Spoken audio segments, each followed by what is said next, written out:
it is by no means the diplomatic powerhouse that it used to be. In this new world order, the influence held by the usual diplomatic channels may have diminished, but there are other countries who can play a vital role in finding ways to broker and bring peace. Some more than others, such as Qatar and Saudi Arabia. And as the global dynamic has shifted, the Middle East may in time look to itself, the countries within the region, rather than Western countries, to broker peace and find a solution. This edition of The Inquiry was presented by me, Victoria Wonghunda, and produced by Louise Clark. It was researched by Matt Toulson, the editor is Tara McDermott, and the technical producer is James Bradshaw. That was The Inquiry from the BBC. I'm Saroja Coelho here on CBC Radio 1. Have a great day. Good morning, Manitoba, and hello, Winnipeg. I'm Marcy Marcusa. This is Information Radio, and you're on CBC 89.3 FM, 990 AM on the app and YouTube. It is 6 degrees in Winnipeg right now. We've got a partly cloudy sky, and we're heading for a high of 15 degrees today with a mix of sun and clouds. It's going to be a lot warmer than yesterday. Thank you for joining us this morning on the program. Let's say good morning to the team. Hello to Corey Funk, who is our show director, and will be on the air covering the commute. Good morning to Kevin Nipatebo, waving at you on the YouTube stream. Kevin's our YouTube producer, as well as Abby Adiemi, who's behind the controls of the program and also will be covering the forecast and the weather on the air. Good morning, Abby.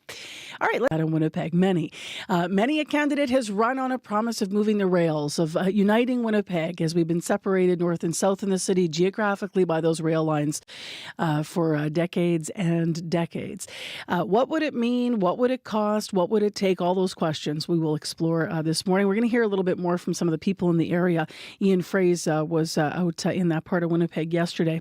Also on the program this morning, to Chief Justice Glenn Joyal, we had a sit-down interview with him yesterday in the courthouse. I sat with him for 30 minutes, and over the next couple of days on Information Radio, you're going to hear much of our conversation. So stay tuned for that. That begins here on our show after 8, but of course more coming up in the news. The Prime Minister is about to testify at the public inquiry into foreign interference, and he will be questioned about the actions of several countries. The CBC's Janice McGregor has been following the Commission hearings.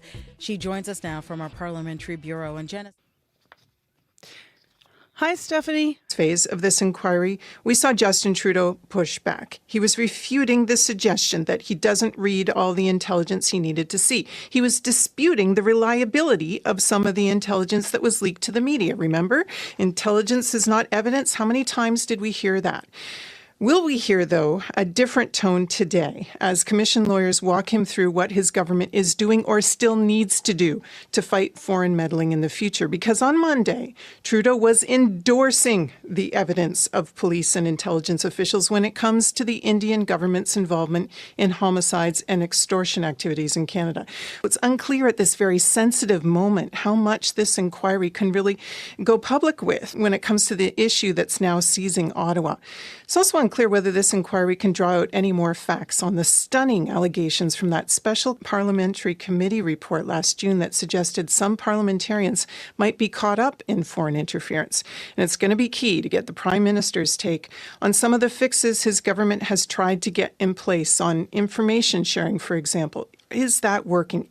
Janice, the inquiry is not designed to respond to daily news revelations, but we are still learning so much about Indian meddling. What is the latest? Look, we're trying to draw conclusions at this inquiry, even as the facts keep developing around us. Sources suggesting to CBC News, for example, that the 6 Indian officials kicked out of Canada on Monday may in fact not be the last, as more layers of the clandestine operations underway in Canada are peeled back. And amid these interference challenges, the Prime Minister's office yesterday announced a new head for Canada's spy agency. Daniel Rogers, previously Trudeau's deputy security advisor, will take over at CSIS at the end of this month. Thank you, Janice. You're welcome. The CBC's Janice McGregor in Ottawa. Britain is pressuring India to cooperate in Canada's investigation looking at the murder of a Sikh activist in BC and the alleged involvement of Indian diplomats. 6 Indian officials were ordered out of Canada on Monday. And sources tell CBC News more could follow. This morning, Britain released a statement weighing in on the dispute. It says the UK has full confidence in Canada's judicial system, and India cooperating is the next right step. A judge in Georgia has blocked a rule that could have required each vote in the upcoming presidential election to be hand-counted. The mandate was passed in the swing state last month, but last night a judge ruled it was too much too late. The ruling has been handed down just 3 weeks shy of Election Day. The CBC's Ithel Musa joins me now from Washington with more. And Ithel, what can you tell us about this decision? The judge ruled it would have caused administrative chaos. He also stated that poll workers would not have received adequate training so close to the election and that no protocols were in place for handling ballots. The new hand count rule was passed by the Republican pro-Trump majority on Georgia State Election Board just last month. The lone Democrat on the board and the nonpartisan chair voted to reject it. The rule also received major pushback from local election officials and the state's attorney general and Republican Secretary of State. Supporters of the rule change claimed it was necessary to ensure that votes were counted properly. But critics were concerned about delays, confusion on election night, and the rule being exploited by Donald Trump and his supporters to undermine public confidence. That same judge made another significant ruling earlier this week. What can you tell us about that? The judge ruled county election officials must certify election results by the deadline set in law, and they cannot exclude any votes from certification, even if they suspect error or fraud. According to Georgia law, election results need to be certified by 5 p.m. on the Monday after an election, or Tuesday if Monday is a holiday, as it is this year. This ruling is seen as a victory for Democrats and voting rights groups who raised concerns that Donald Trump's allies could refuse to certify the results if the former president loses to Kamala Harris. Yesterday, early voting began in Georgia, and officials say more than 328,000 ballots were cast, making it a record-breaking day in the critical swing state. Thank you, Ithel. You're welcome. The CBC's Ithel Musa in Washington. Migrants intercepted in international waters off the coast of Italy are now being taken to Albania. An Italian ship is bringing the first group of 16 men to a new center for asylum seekers. It's part of a 5-year agreement between the two countries. Some 3,000 migrants picked up by the Italian Coast Guard each month will be sent to one of two centers. They mainly house adult men. Women and children and those considered vulnerable will be accommodated in Italy. Human rights groups say it sets a dangerous precedent for people seeking safety from their home countries. Canada has launched a new mission to patrol a remote part of the high seas in the Pacific Ocean. Operation North Pacific Guard is meant to deter illegal and unregulated fishing. As Yvette Brent tells us, the mission is testing new international powers to board and inspect foreign fishing vessels. Just putting this down for a second. The Canadian fisheries officer inspects trays of mackerel on a foreign ship. The aim to stop the illegal harvest of BC salmon and other species by a growing industrial fishing fleet that catches an estimated $23 billion worth of fish every year. Dustin DeGagne is a senior officer with DFO's International Fisheries Enforcement Team. He says the lights of the ships that gather in mass flotillas here can be seen from space. The ultimate end goal is just ensuring more sustainable management and ensuring the health of these fisheries on the high seas, especially in the North Pacific. This is probably the most vast and remote high seas area on the planet. International law now allows Canadian fisheries officers to board and inspect foreign vessels in the North Pacific. University of Guelph political ecologist Jennifer Silver. Canada is demonstrating leadership. This fall, DFO officers have boarded more than a dozen vessels and found everything from illegal shark finning to pollution infractions. We may push for stronger rules to be adopted in the Pacific. DeGagne hopes this mission helps gather data to determine if salmon are migrating near these flotillas and better protect them, given the pressure of growing global food insecurity. Yvette Brand, CBC News, Vancouver. More than 90 people have been killed in a gasoline tanker explosion in Nigeria. It happened overnight in the town of Maijia in the country's northwest. Local police say the driver of the tanker lost control and the vehicle flipped. Passers-by then tried to salvage the spilled fuel. That's common in Nigeria, where gas prices are high. Another 50 people were injured in the incident. Canada is moving to embrace more renewable energy sources, but there's concern about the waste those sources leave behind. Installation of wind and solar energy is on the rise. The question is what to do with those solar panels and wind turbines once they're no longer useful. The CBC's Paula Duhatchek has more. Inside a warehouse east of Calgary, Dan Karochi sorts through thousands of damaged solar panels. I call it the big green elephant of renewable energy. Is the waste material. Karochi's company, Sunset Renewables, is developing a way to dismantle and recycle panels that no longer work. According to the think tank, the Smart Prosperity Institute, based at the University of Ottawa, by mid-century, Canada will be forced to deal with at least 365,000 tons of these dead panels. So just producing that much waste, landfilling it going forward, it's not really a sustainable solution. Jeff McCarney,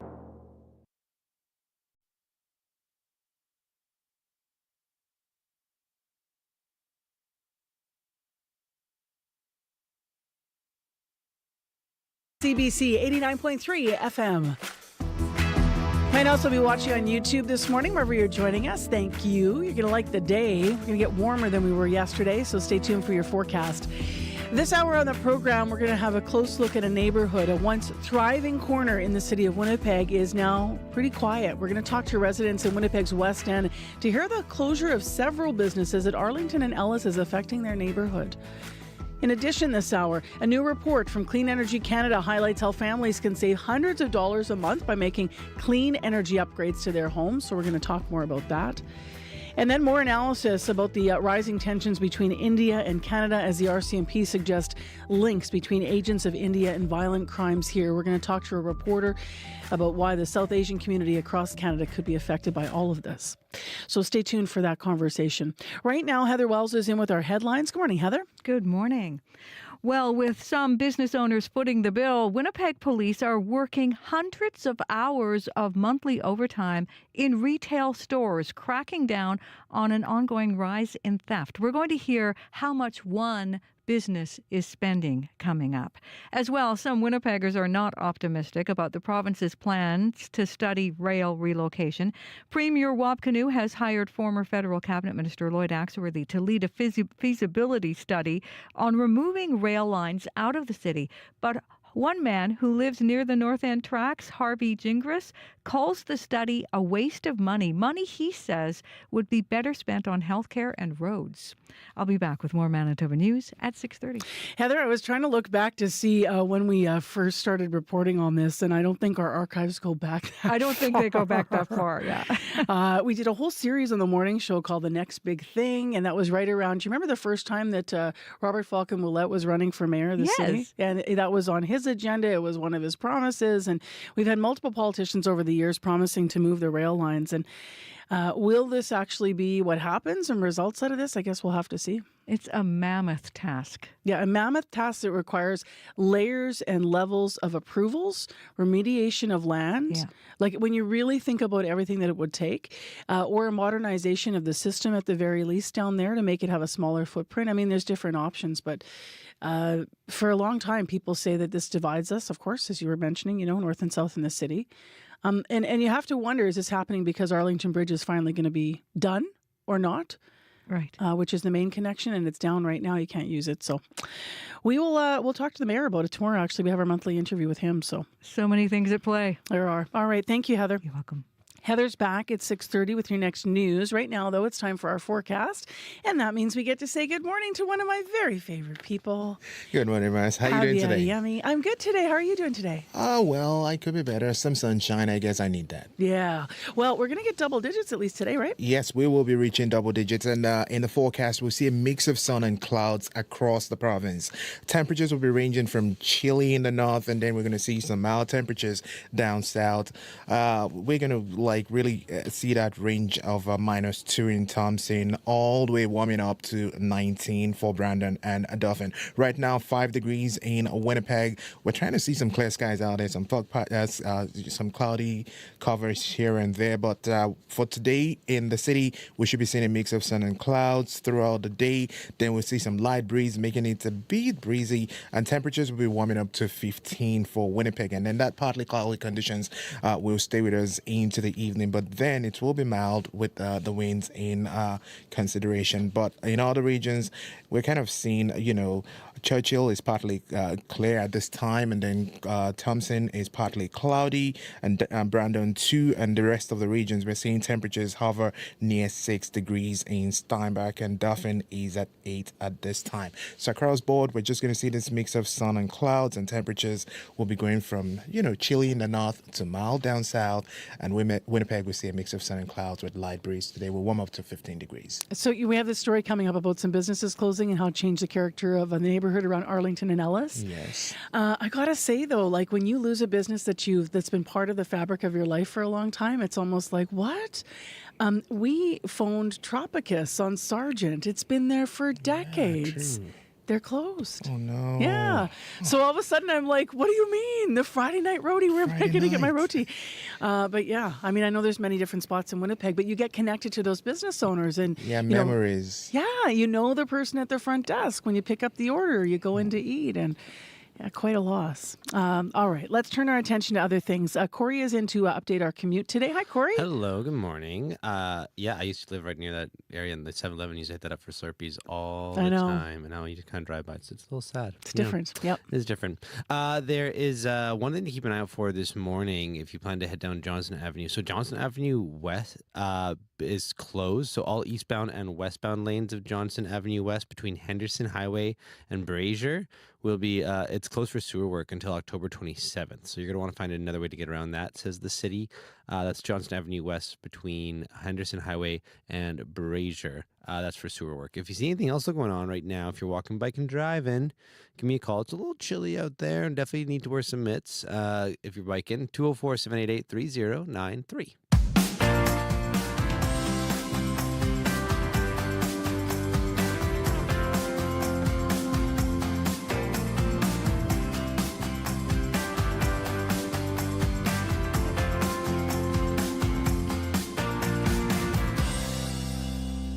I love that drone shot. If you watch us on YouTube, when we do traffic, sometimes Kevin pulls out the coolest drone shot ever of the over top of the quiet roadways so far in the dark of the morning. The sun will come up, never fear, always does. High 15 in Winnipeg, as mentioned. Well, let's get to this business story we were already talking about. Years ago, the corner of Arlington and Ellis in Winnipeg could be considered a gem of the West End. Every corner had a thriving business. There was a pawn shop where you could find used electronics. There was a gas station where you could fill up. A 7-Eleven, Corey was alluding to there, where you get a quick Slurpee to quench your thirst. All that remains now is, well, the famous Bunty's Chester Fried Chicken, which does act as a convenience store, car wash, laundromat, and a place to eat fried chicken, you guessed it. Construction also plagues the area. Half of Arlington northbound has been closed of late. Now, CBC's Jim Agapito went to speak to some of the area residents about the impact that those business closures have on the community. Are you a resident of the area? I am, yeah. The stores in the area, the Husky, the 7-Eleven, and the pawn shop have closed down. How is it impacting you personally? Well, the 7-Eleven kind of sucks, but I find that it's quieted things down a little bit, to be honest with you. There's another one a couple blocks down the road. It's not that big of a deal. But a lot of kids hang out there. 7-Eleven's been like that for years, so it's quiet. Like I said, it's made things a lot more quiet. What would you like to see put into these areas? That's a good question. I don't know. Anything that can be sustained. Things that, mom and pop shops, we need more of them. People that have an opportunity to prosper. The big box stores are taking over everything. It'd be nice to see the little guy be successful for a change. So you've seen something like this, just even a closure of these places, impact the community? Well, yeah, for sure. I mean, it's families, generational things that people are losing their businesses they've worked hard for over years. So, of course, it's impacting the community. What do you think needs to happen then? Well, I think it's every area. It's not just this area, but the government needs to step in and help these people out. They're prone on paying, giving doctors incentives to stay in Manitoba. Why aren't we giving, the little guy incentives to stay and be successful? They're not going to do it on their own. Inflation is so high right now that it's almost impossible for them to be successful. So government needs to make it possible, whatever that looks like. Andre Crate. Can you tell me what you do in the area? So I do work at a community center in the area, and I'm part of the employment program. So we help people find employment. We have a community drop-in. We give out harm reduction. We have a really good greening team, housing grant team, everything like that. So You are a resident of this area, correct? Correct. You look at the three businesses around Arlington and Ellis. They've all closed. How is that impacting the area? It's kind of making it look like a very desolate area. Like 7-Eleven was a lot of business for people. I would go to 7-Eleven a lot. A lot of people live and work in the area. Same with Mohawk, and it's depressing and sad.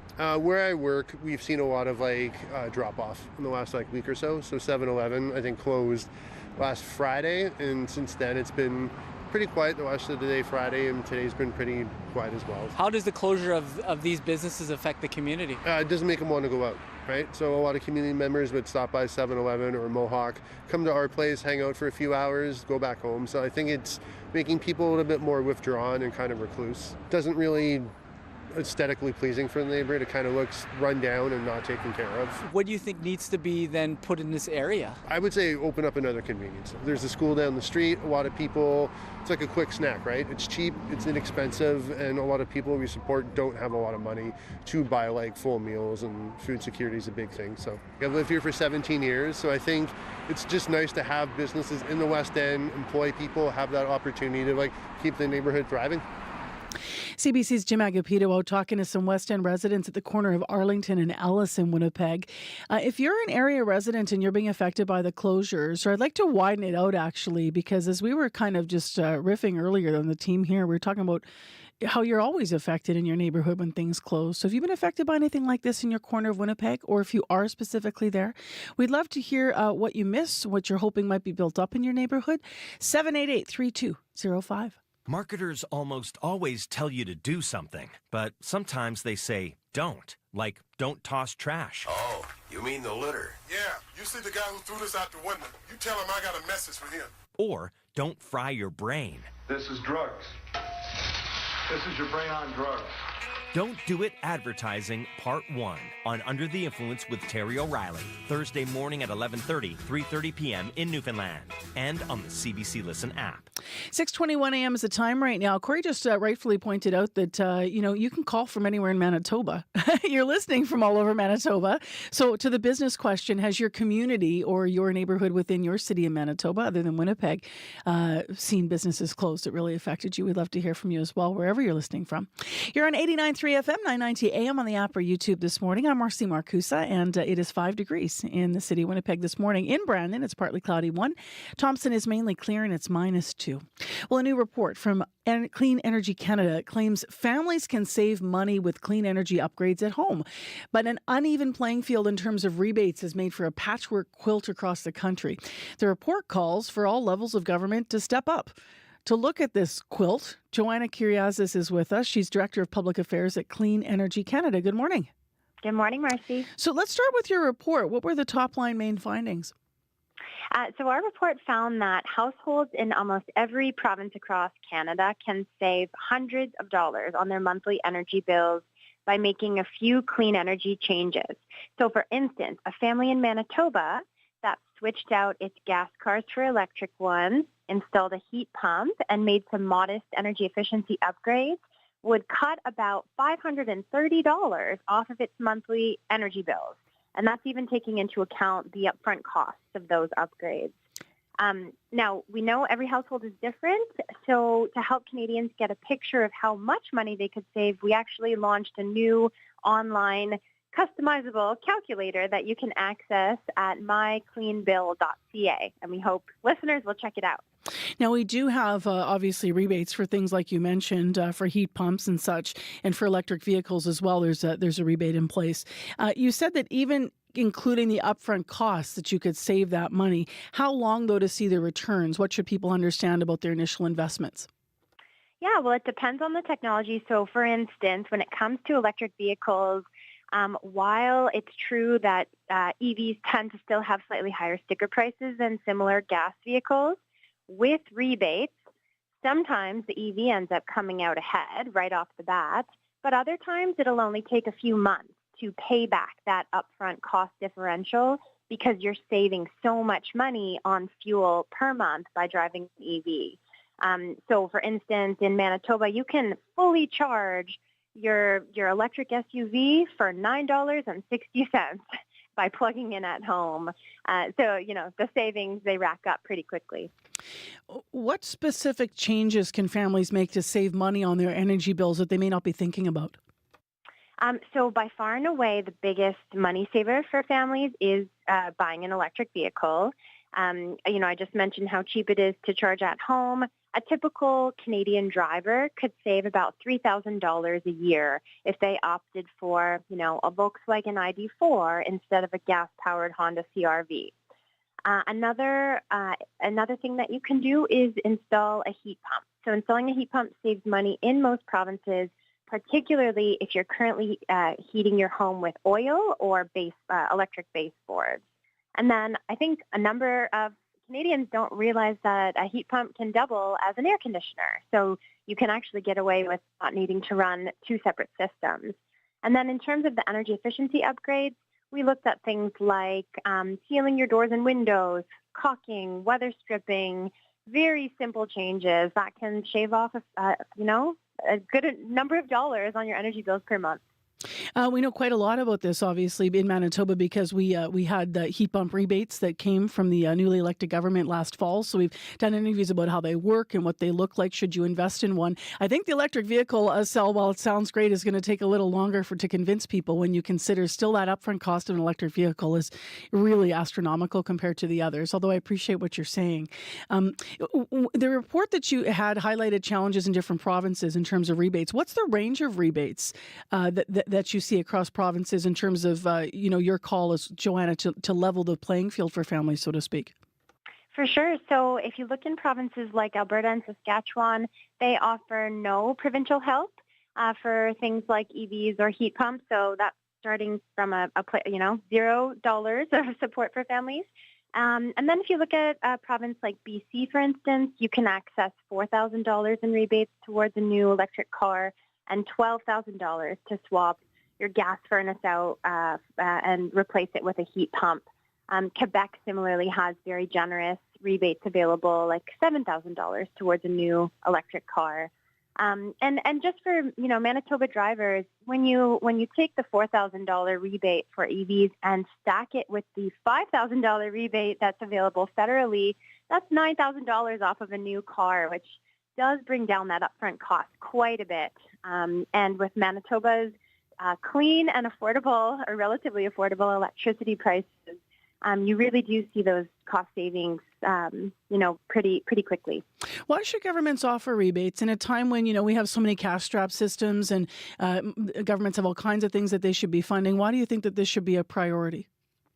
Well, for many of these technologies, EVs, heat pumps, and other upgrades to your house, they're going to deliver cost savings for Canadian families over time, no matter what, even without the rebates. But what the rebates do is they help to unlock those cost savings sooner for Canadian families.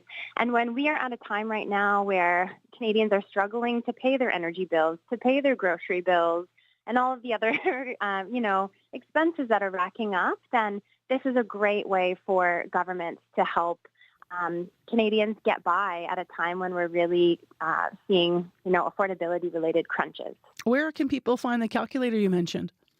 It's at mycleanbill.ca. So feel free to go check it out. You can customize it to your home. And then we also help you navigate to available federal and provincial government incentive programs and have some other helpful resources on there, like an EV buyer's guide or a list of HVAC installers that specialize in heat pumps. All right, Joanna, thank you very much for this. Thanks so much for having me on today. That is at mycleanenergy.ca if you want to check out that calculator and all those tools that Joanna was mentioning in the interview. Joanna Curiosities is Director of Public Affairs at Clean Energy Canada. They just put out a new report looking at Canadian households. If you want to weigh in on your household and what's been the best switch to clean energy, you can always weigh in. Time right now is 6:28. Breaking this hour. CBC News brings you all the local, national, and international news you need to make sense of your world. I've ripped up the supply and confidence agreement. Now's your chance to enjoy a free preview of Canada's source for breaking and live news. The air raid sirens went off. Find out why more Canadians choose CBC News Network over any other Canadian news channel. The CBC News Network free preview. On now. On the topics that matter, your voice should be heard. I'm really concerned. And I'm not really happy about that. Radio Noon is where you can voice your take. I'm Janet Stewart. From 12:30 to 1 p.m., Radio Noon opens the phone lines on one important topic. It just brings everyone together. Radio Noon's call-in segment, 204-780-0893. We want to hear from you, weekdays on CBC. Traffic note here, folks. Johnson Avenue in Winnipeg is closed west, Johnson Avenue West, between Henderson and Brazier. They're doing sewer work in the area, so if that happens to be in your neck of the woods, avoid it. 788-3093 is where you can call Corey if you've got a traffic tip, a commuter update. In Winnipeg, we've got a mostly cloudy sky right now. Coming up, we have business news on the show. We're going to talk about the latest situation at the Port of Montreal, so stay tuned. We'll hear more about that. And we also are going to hear more about why A&W is leaning into a vegetarian menu. So stay tuned for that. And then a little bit later, I just want to mention this because it's a bit of a bright in our show this morning. In about an hour from now or so, between 7:30 and 8, we're going to tell you a wonderful, beautiful, lovely love story that you may have in fact witnessed at the Jets game on Sunday. So we're going to hear more about a special proposal that happened there and how it unfolded. Right now, though, your CBC Winnipeg News. This is CBC News. Good morning. I'm Heather Wells in Winnipeg. At 6:30, clear sky out there. We will see some clouds move in. Still windy today, but we will be warmer. A high this afternoon of 15. The cost of curbing retail theft. You've likely seen police officers at Superstore. Data obtained by CBC News shows Loblaws spends about $200,000 a month to deter thieves from stealing items from their shelves, and they do it by hiring Winnipeg police. CBC I-Team's Caroline Bargoot reports. Since 2019, the private sector has spent more than $20 million to hire Winnipeg police to do things like work at retail stores or special events. The officers must be off duty and are paid overtime. Loblaw spends about $200,000 a month, while Walmart spends about $52,000.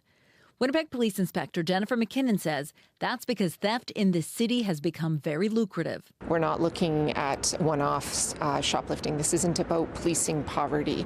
This is about organized offenders going into stores and using violence. Police say reported incidents of retail theft have increased by 46% in 2024 compared to last year. Superstore wouldn't say how much it loses in theft or if the cost of police is passed on to customers. Caroline Bargoot, CBC News, Winnipeg. Some Winnipeggers living near train tracks aren't so sure about the province's plan to study rail relocation. Premier Wab Kinew has asked former federal cabinet minister Lloyd Axworthy to lead a feasibility study on moving rail lines out of the city. Some proponents say the tracks could be replaced with housing. But Joe Lambert, who lives near the tracks in Winnipeg's North End, doesn't think the rail lines are going anywhere. Outside the city would be best, but I mean there's hundreds of miles of track here. Like it's going to cost a fortune, and it's going to take a long time. No, to me it isn't worth it. Lambert also doubts any new housing would succeed in the spaces left behind by removing the tracks. The province has set aside $200,000 for this feasibility study. It is expected to take 2 years. A Manitoba Chief Justice says there needs to be easier ways for suspected wrongful convictions to be brought to light. Manitoba Court of King's Bench Chief Justice Glenn Joyal has acquitted 3 Ojibwe men in the last year in the 1973 murder of Ting Fong Chan. Earlier this month, Joyal acquitted Clarence Woodhouse, now 72, saying systemic racism infected the investigation and prosecution. He says any institution will contain human imperfection, but adds it can lead to tragedy when systemic discrimination is also involved. I do, again, want to seem forward-thinking, and I'm optimistic about things, but I can't guarantee that those mistakes won't occur again. That's why vigilance is absolutely critical. Joyelle says the system is flawed, but has been making steps to improve. Well, for a second time, Prime Minister Justin Trudeau is scheduled to testify today before the public inquiry into foreign interference. And today's appearance comes as allegations of Indian meddling have reignited a diplomatic dispute between Ottawa and New Delhi. The British government is pressuring India to cooperate in Canada's investigation into the alleged involvement of Indian diplomats in the murder of a Sikh activist in BC. British officials say the government has confidence in Canada's judicial system, and India's full cooperation is a necessary next step. Canada's allegations continue to impact Indian-Canadian relations, with diplomats being kicked out of both countries.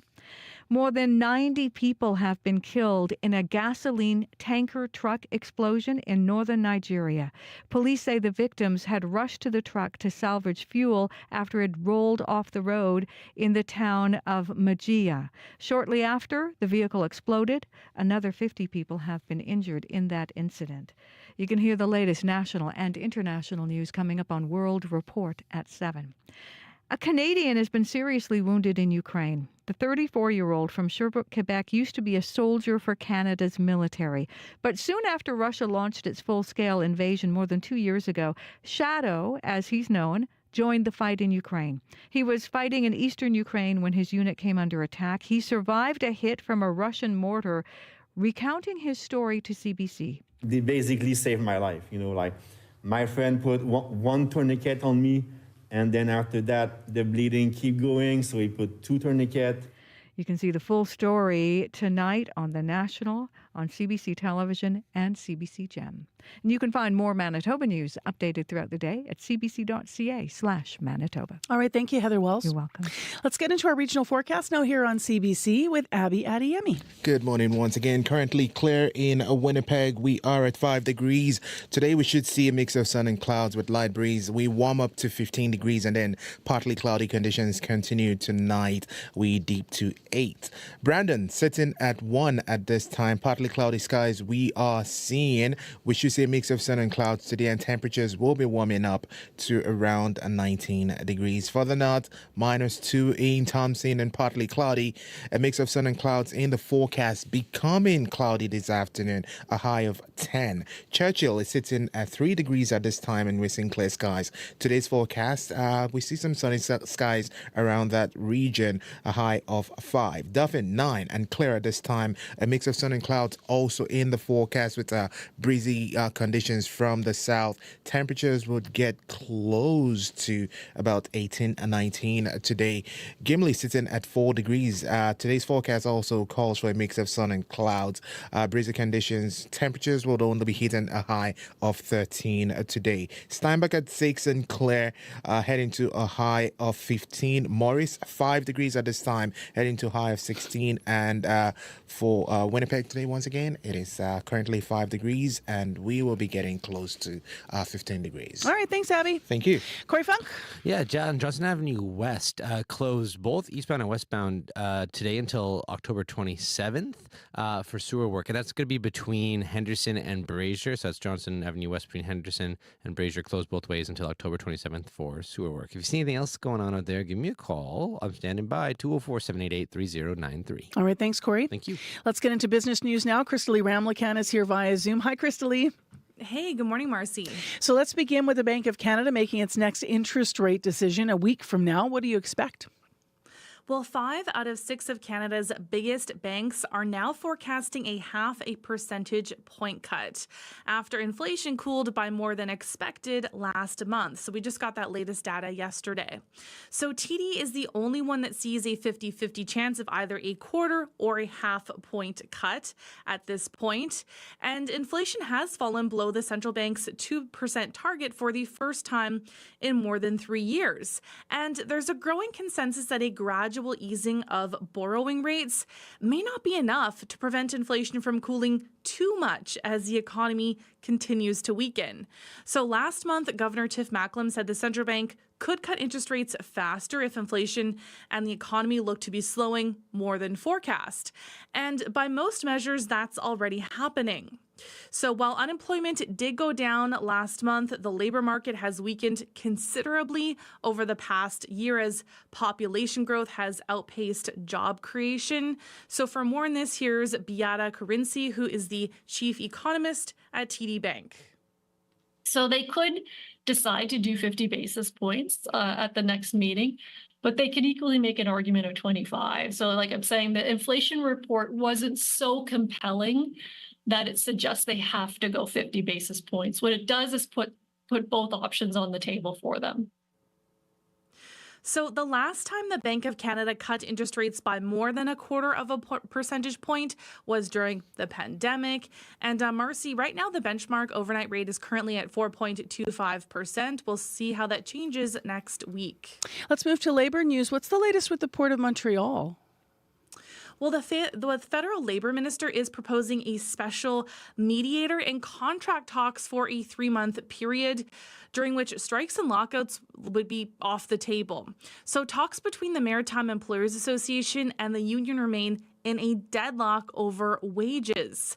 Last week, nearly 1,200 dock workers launched an indefinite strike over overtime shifts, and that was a week after they carried out a 3-day strike at 2 container port terminals. So this port is a critical link in the country's supply chain.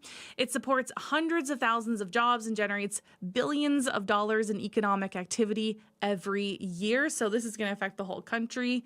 Now, the union and management have until Friday night to accept or reject the offer, including the 90-day freeze on work stoppages.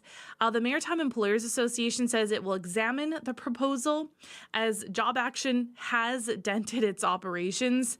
And the union has said scheduling is still a key stumbling block in reaching a deal as well. And A&W finally is, not finally, but finally in our report last story, A&W is leaning into a plant-based menu, right?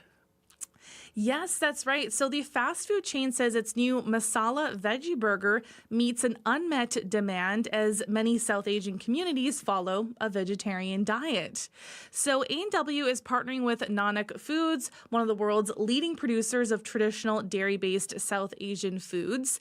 And the burger is going to feature a crispy patty made with real vegetables like red and yellow peppers, spinach, leeks, potatoes, carrots, jalapeno, chickpeas, and paneer. Karan Suri is the director of menu development and created the new item. What I really wanted to do was create a recipe that would be a flavorful vegetarian burger, that is kind of catering to the South Asian community, but also to anyone who wants to enjoy a flavorful product. Really a burger that reminds a lot of people of some burger preparations back home in India, but also just a vegetarian burger, that doesn't mimic meat, that is just purely focused on quality ingredients, real vegetables, and it's delicious.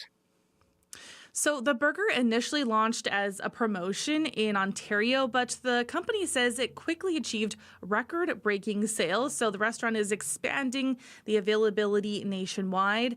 And, this isn't the first time the chain has gone in this direction. It also had the spicy piri piri potato buddy burger earlier this year. What's going on in the markets today? In Europe, markets are trading lower as global market sentiment takes a turn for the worse. Germany is down, the UK is up, France is down. In Asia, markets are lower following declines on Wall Street. So Japan is down, Shanghai is up, Hong Kong is down. Oil is down 37 cents to $70.21 US per barrel. Gold is up $15.20 to $2,677.10 US per ounce. And the dollar is down 0.06 of a cent to 72.5 cents US. All right, Crystalie, thank you for making us hungry and everything else. All right, thanks, Marcy. See you later. See you tomorrow. Crystalie Ramlicam with our business news via Zoom here on 89.3 FM.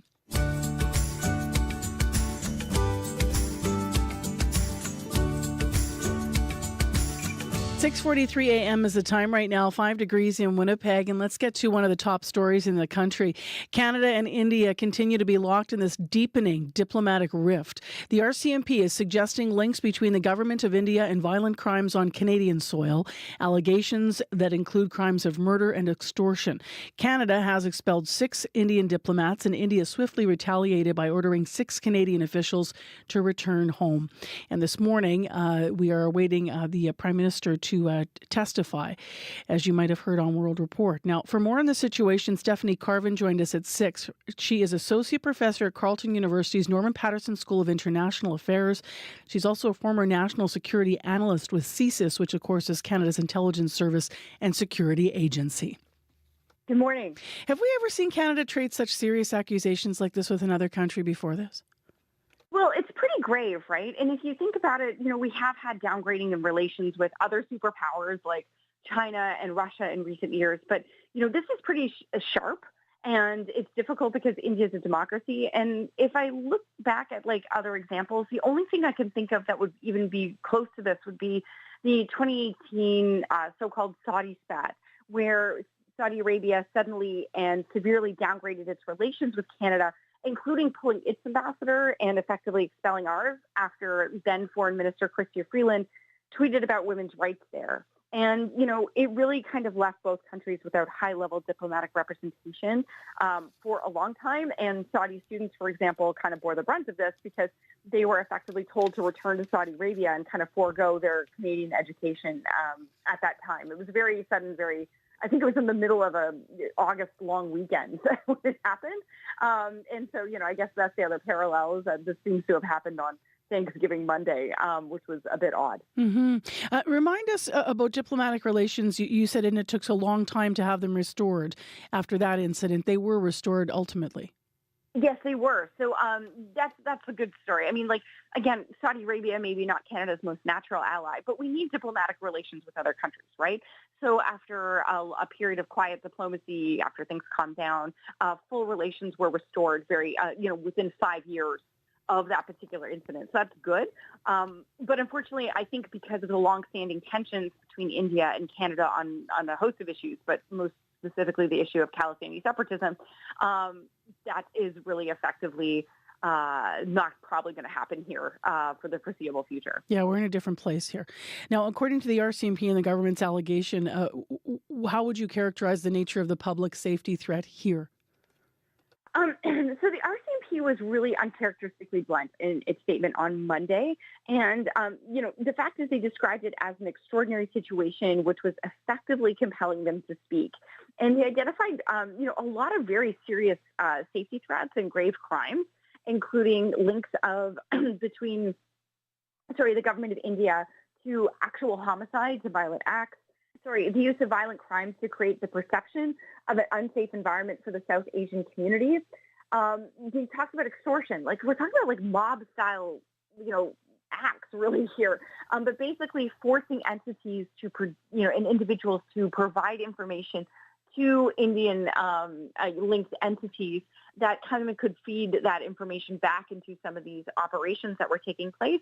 And then, of course, they said foreign interference, which they didn't really get into, I think, in that press conference, but we're learning more about in the foreign interference inquiry.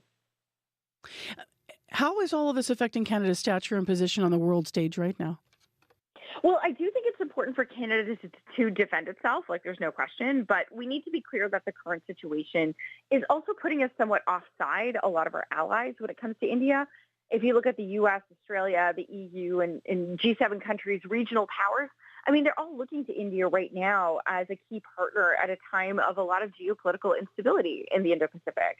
And so at a time when we see Western governments trying to improve their relations, Canada is accusing it of some, violating its sovereignty and some pretty grave crimes. Canada's diplomatic stance on this has been very public, confronting India, obviously. How do you anticipate our allies might respond to that? Well, it's interesting. I did look at the response of some of our Five Eyes partners, so our closest intelligence partners, over the last 24 hours. And yeah, I mean, they're all saying that Canada is, right, and India should be working with Canada in terms of the, the investigation, and they have confidence in the investigation. But it is short of full-throated support, right? Again, they do see this as kind of an inconvenient situation for them. And I think they kind of wish Canada was handling it a little bit quieter. Canadian officials went on background in an interview with the Washington Post and actually named not Indian diplomats, but actual Indian ministers in the government of Modi as being behind some of these plots. And that's not going to be taken very well by Delhi. And I think that there's some concerns that Canada is escalating in ways that are not really conducive to actually solving the problem. And the bigger picture, how do you see that for relations between Canada and India, but also the impact, I guess, on South Asian communities here? I'm really not optimistic. I really don't think the fundamentals for a diplomatic solution are here. Last year we called out India for some of these acts, and according to the RCMP on Monday, India actually escalated its behavior. It draw back, and it did more rather than less. That's really not a good thing. And I have to assume that Mr. Modi just doesn't care about Canada, right? And that's not great. But at the same time, I'm also cognizant of the fact we're talking about kind of some of these geopolitical battles and barb trading and things like that. But the real kind of impact of this is going to be felt by the South Asian community in Canada. We need to keep that in mind when we're having these conversations, that it's, the Sikh community in Canada is the one being targeted. But even Indian students are going to have problem with consular support. The Indian Canadians that are here, they need visas, perhaps in order to go and see their relatives or see India. They're going to have more difficulty getting visas. And this is all coming off a summer where we did see online hate campaigns directed towards the South Asian community. So I think they're feeling a lot of pressure right now. And it's important to center them as we're having these kind of conversations about geopolitical disputes. Thank you very much for this. Appreciate the analysis. Thank you. Stephanie Carvin, we spoke with her at 6 o'clock this morning. She's an associate professor at the Norman Paterson School of International Affairs at Carleton. She's also former national security analyst with CSIS. Now, you might recall that last fall here in Winnipeg, a Winnipeg Sikh youth organization said it was concerned about the possibility of gang activity in our city after the fatal shooting of a man who police in India allege was a notorious criminal there. And that happened, shooting of Sukhdeep Singh Gill of Winnipeg happened just 2 days after Trudeau's initial announcement around this in the House of Commons. It is 10 to 7 right now on 89.3 FM, 990 AM on the app and YouTube. More analysis of this story coming up on World Report. Right now, though, it is Wednesday morning. That means it's time for our medical column. And today it's all about rabies. Although it's very rare in humans, rabies can be deadly. And as we were reminded earlier this month, out of the news in Ontario, a child had died from an infection after coming into contact with a bat. Now, that was the first known human case of rabies in Canada since 2019. Dr. Raj Bardwaj spoke with CBC's Corey Funk about how to protect yourself from rabies and about what it is. Yeah, rabies is an infection that's caused by a virus. The virus spreads by bites or scratches from mammals that have rabies. They shed the virus in their saliva.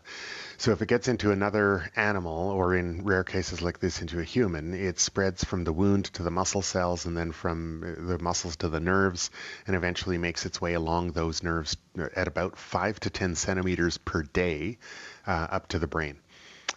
When it gets to the brain, it ends up causing inflammation and swelling of the bottom of the brain called the brainstem. And the time from when a person gets the rabies virus into their body to the time when they actually get symptoms from it can be anywhere from days to weeks. But there are a lot of case reports around the world where it was years between, say, a bite from a stray dog where they got exposed to rabies to the person actually developing symptoms. Rabies has the highest case fatality rate of any human infectious disease. So by the time a person has symptoms, it's nearly always fatal.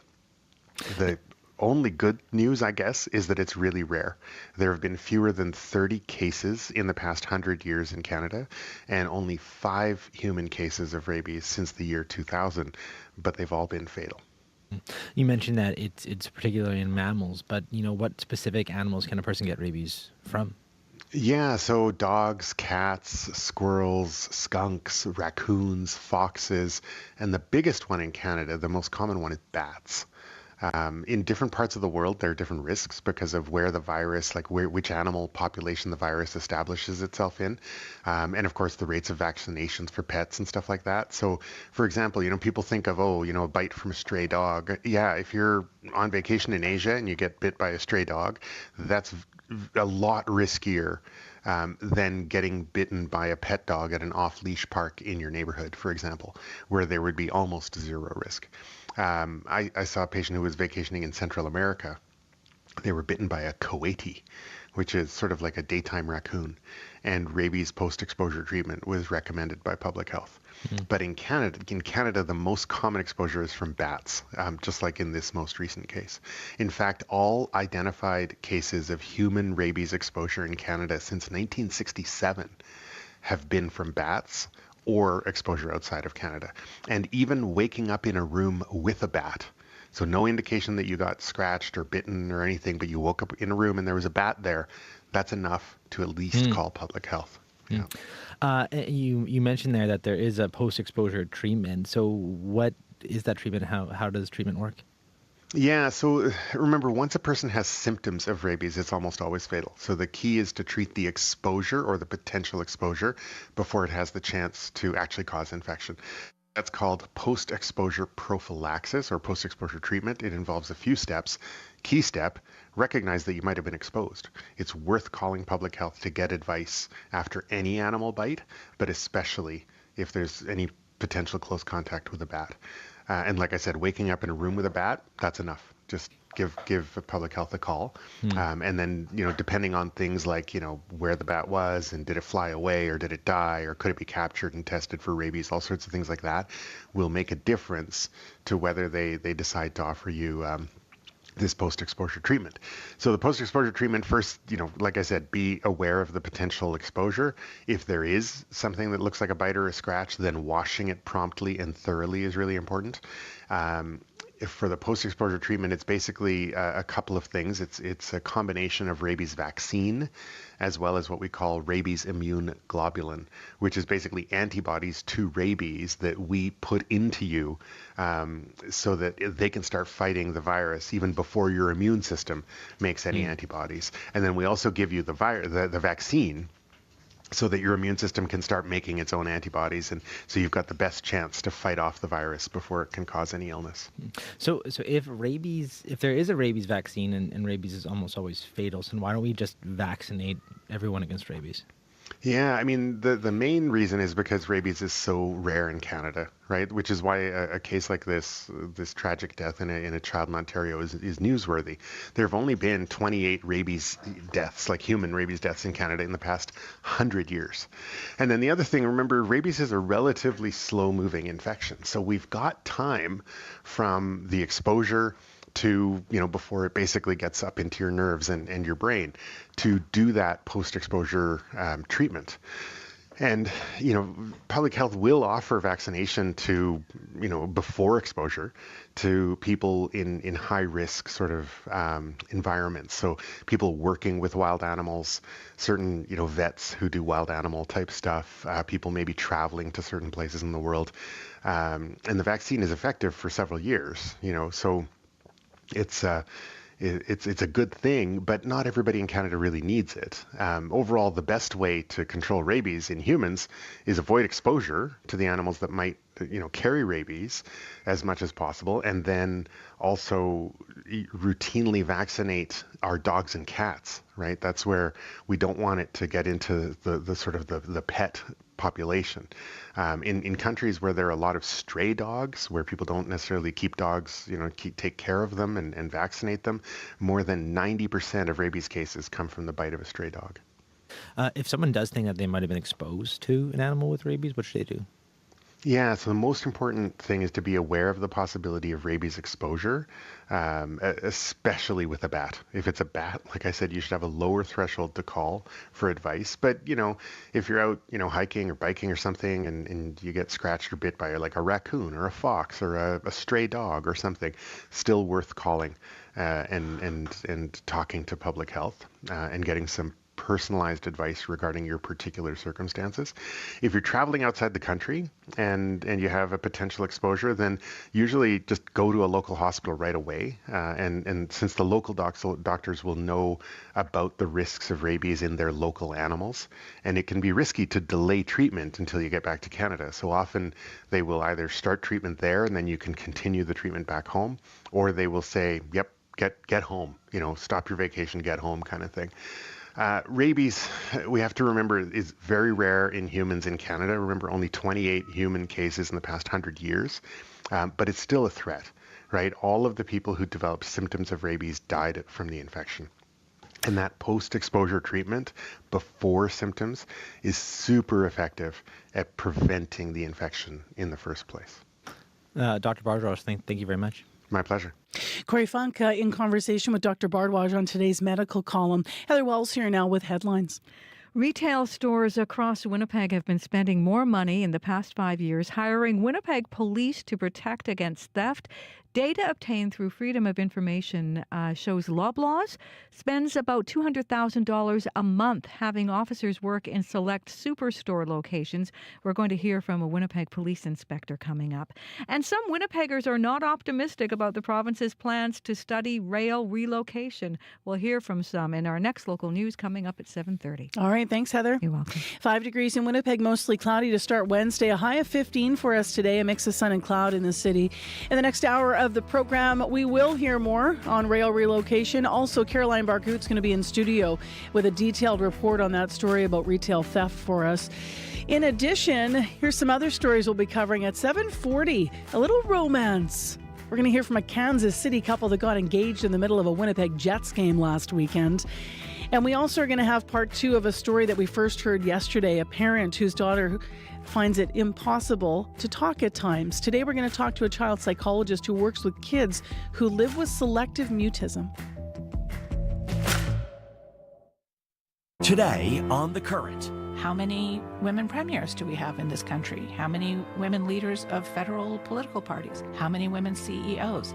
I'm Rebecca Zandbergen. The fight for women's rights was supposed to be settled, but journalist Elizabeth Renzetti says that's far from the case. She's here to talk about how to bring women together to create a world that's actually fair, coming up on The Current. The Current, this morning at 8:37, 9:07 in Newfoundland, and on the CBC Listen app.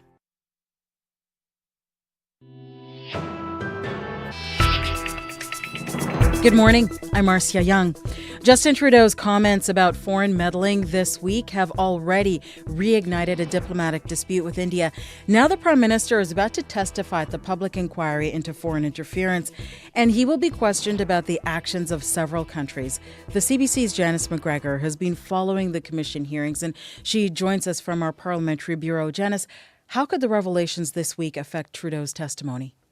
Marcia, during the first phase of this inquiry, we saw Justin Trudeau push back. He was refuting the suggestion that he doesn't read all the intelligence he needed to see. He was disputing the reliability of some of the intelligence that was leaked to the media. Remember, intelligence is not evidence. How many times did we hear that? Will we hear, though, a different tone today as Commission lawyers walk him through what his government is doing or still needs to do to fight foreign meddling in the future? Because on Monday, Trudeau was endorsing the evidence of police and intelligence officials when it comes to the Indian government's involvement in homicides and extortion activities in Canada. It's unclear at this very sensitive moment how much this inquiry can really go public with when it comes to the issue that's now seizing Ottawa. It's also unclear whether this inquiry can draw out any more facts on the stunning allegations from that special parliamentary committee report last June that suggested some parliamentarians might be caught up in foreign interference. And it's going to be key to get the Prime Minister's take on some of the fixes his government has tried to get in place on information sharing, for example. Is that working? Janice, the inquiry is not designed to respond to daily news revelations, but we are still learning so much about Indian meddling. What is the latest? Look, we're trying to draw conclusions at this inquiry, even as the facts keep developing around us. Sources suggesting to CBC News, for example, that the 6 Indian officials kicked out of Canada on Monday may in fact not be the last, as more layers of the clandestine operations underway in Canada are peeled back. And amid these interference challenges, the Prime Minister's office yesterday announced a new head for Canada's spy agency. Daniel Rogers, previously Trudeau's Deputy Security Advisor, will take over at CSIS at the end of this month. Thank you, Janice. You're welcome. The CBC's Janice McGregor in Ottawa. Britain is pressuring India to cooperate in Canada's investigations looking at the murder of a Sikh activist in BC and the alleged involvement of Indian diplomats. 6 Indian officials were ordered out of Canada on Monday, and sources tell CBC News more could follow. This morning, Britain released a statement weighing in on the dispute. It says the UK has full confidence in Canada's judicial system, and India cooperating is the right next step. Israel is launching more strikes on southern Lebanon, and for the first time in a week, it's again targeting Beirut's southern suburbs. The Israel Defense Forces says it destroyed an underground Hezbollah weapons storage site. But the attacks come just hours after the U.S. voiced concerns over Israeli operations in Lebanon and Gaza, specifically the entry of humanitarian aid. Crystal Gomansing reports from Jerusalem. The food problem is very bad. Sayeb Al-Zad and his family are sheltering not far from the Jabalia refugee camp in northern Gaza. It's been a year, he says, without chicken or fresh vegetables. Now also the cans are missed from the market. You can't find it because it's been like at least, I think, a month without entering any tracks of aid. The U.S. has written a letter giving Israel 30 days to increase and sustain humanitarian aid getting to civilians. Dennis Ross previously served as the U.S. ambassador to Israel. It's really quite unprecedented as a letter, both its purpose, but also even the level of detail outlining what Israel needs to be doing. So I find the letter quite remarkable. If improvements aren't seen, the U.S. could withhold weapons deliveries. Washington also wants Israel to do more to protect civilians. Crystal Gomansing, CBC News, Jerusalem. More than 100 people have been killed in a gasoline tanker explosion in northwest Nigeria. The tanker flipped in the town of Magia. The driver lost control. Residents rushed to salvage the spilled fuel. That's become common in Nigeria. The government stopped subsidizing the cost of fuel earlier this year, and many Nigerians already struggle with record high unemployment and poverty, and inflation is at an 18-year high. Italy has started sending migrants intercepted off its coast to Albania. They're heading to a new center for asylum seekers. The so-called reception center is right on the shipping docks, and it's raising concerns from humanitarian groups. It is on the agenda when EU leaders meet later this week. The summit will look at migration and the use of more migrant-run return hubs. Megan Williams reports from Albania. The Libra, the mothership of Italy's naval patrol, delivering the first rescued men to Albania this morning. The result of a controversial deal between Italy's far-right leader Giorgia Meloni and Albania to offshore the handling of some of Italy's migrants to the struggling Balkan nation. The first arrivals were 16 men, 10 Bangladeshis and 6 Egyptians, picked to come to Albania because they hail from so-called safe countries Italy has deals with to send them back. It is essentially a prison, says Albanian opposition politician Agron Shihaj. Of the isolated steel and concrete structure, the men will be held in for months while awaiting a decision on their refugee claim. Most will be rejected because of their safe country status. This cannot be the solution of the problem of the migrants in Europe because of the numbers. Several 100,000 migrants make it to Europe each year, and this camp only holds several hundred. The former UK government attempted a similar deal with Rwanda, and interest in the scheme is mounting throughout the EU. But humanitarian groups call it a political stunt that endangers the lives of asylum seekers. Megan Williams, CBC News, Shenzhen, Albania. Ukraine's president says he has a plan for peace. Volodymyr Zelensky is laying out his proposals to his country's parliament. He says more support is needed from his Western partners in the war against Russia. But as Julia Chapman tells us, help is far from guaranteed. Volodymyr Zelensky has announced a major plan he says is needed to end the war. 3 points of that plan will remain classified. But topping the list is an invitation for Ukraine to join NATO, something Zelensky says should be issued immediately. Next, a call to strengthen the country's defense sector and economy. President Zelensky's last point envisages a future where experienced Ukrainian troops would form part of Europe's security infrastructure. Perhaps most controversial, an emphasis on bringing the war to Russia. Zelensky referred to Ukraine's incursion into the Kursk region and repeated a request for the West to green-light the use of long-range weapons. Ukraine's president has presented these plans to the US and will travel to Brussels on Thursday to brief European leaders. Many of the points are more in the hands of Western partners than Ukraine or Russia, and they're unlikely to agree to all of them. But with a US election only weeks away, Ukraine feels the clock is ticking. Crucially, there was no mention of any territorial concessions. Russia occupies around a fifth of Ukrainian territory, including the Crimean Peninsula. Ukraine holds a fraction of that in Russian land. Kremlin spokesman Dmitry Peskov says Kyiv's policies are futile and the leadership needs to sober up. Julia Chapman, CBC News, London. A Canadian has been seriously wounded in Ukraine. The 34-year-old from Sherbrooke, Quebec, used to be a soldier for Canada's military. But soon after Russia launched its full-scale invasion, Shadow, as he's known, joined the fight on Ukrainian soil. He was on rotation in the heavily contested region of Donetsk in eastern Ukraine. His unit of foreign fighters came under attack. Shadow survived a hit from a Russian mortar. He recounted his story to CBC's David Common, who pieced it all together. The goal was to go into a forest full of Russians and then defend our position when the Russians tried to assault. Minutes later, his group, which included other foreign fighters, came under mortar attack from those Russians. The explosions left Shadow bleeding out fast. My friend put one tourniquet on me, and then after that, the bleeding keep going, so he put 2 tourniquets. I remember I wanted to sleep, just like a little nap, and they were like, hey, yo, stay with us, stay with us. You can hear and see more from Shadow tonight on The National. That is at 10 p.m. on CBC TV and CBC Gem. That is the latest national and international news from World Report News Anytime, cbcnews.ca. I'm Marcia Young.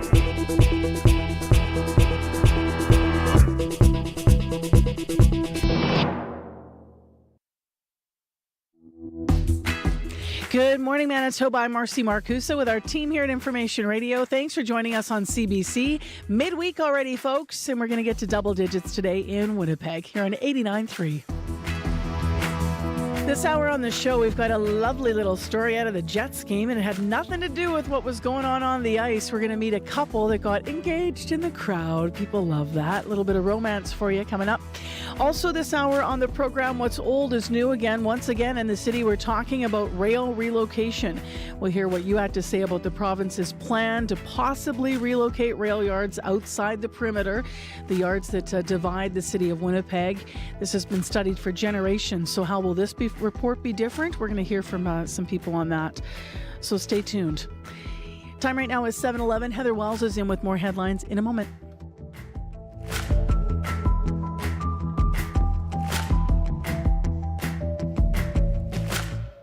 And she has headlines about an I-Team report today. Good morning, Heather. Good morning.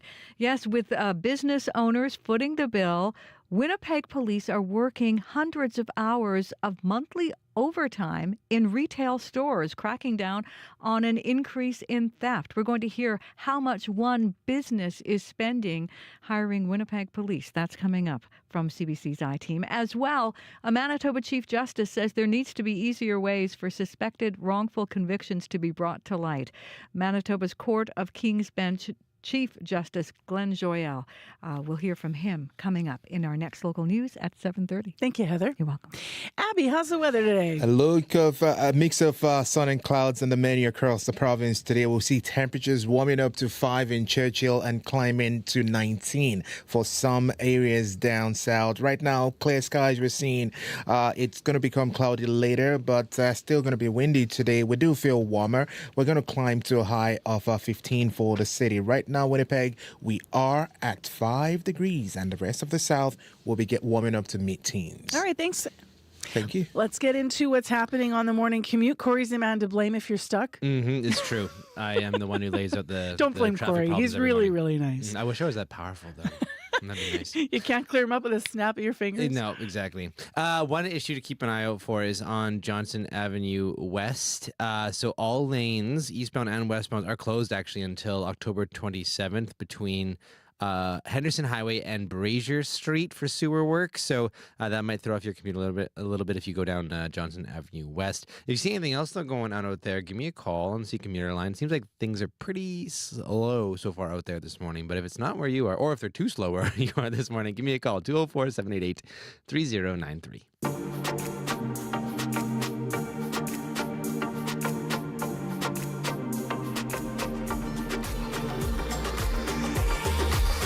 Well, what a difference a decade makes. I was just looking back at some of our journalism some 10 years ago when we were looking at the next big things in Winnipeg and all the developments and plans on the table. And one of the things we were visiting was the hope of rail relocation by some who were studying that in the city of Winnipeg.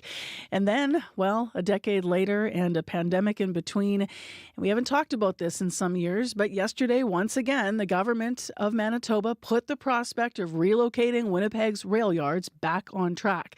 Now, this time they will spend $200,000 to study if they can actually do it. I should mention this is one of many studies that have been done over the years, but also what would happen if they did. So as I alluded to, this conversation is not new. We've studied it before. In fact, at one point there were funds on the table to try to help with this from the feds. But then governments changed hands as well, and different governments have different perspectives. This idea of moving the rail lines outside of the city of Winnipeg has been brought up, in fact, every few years since the 1960s.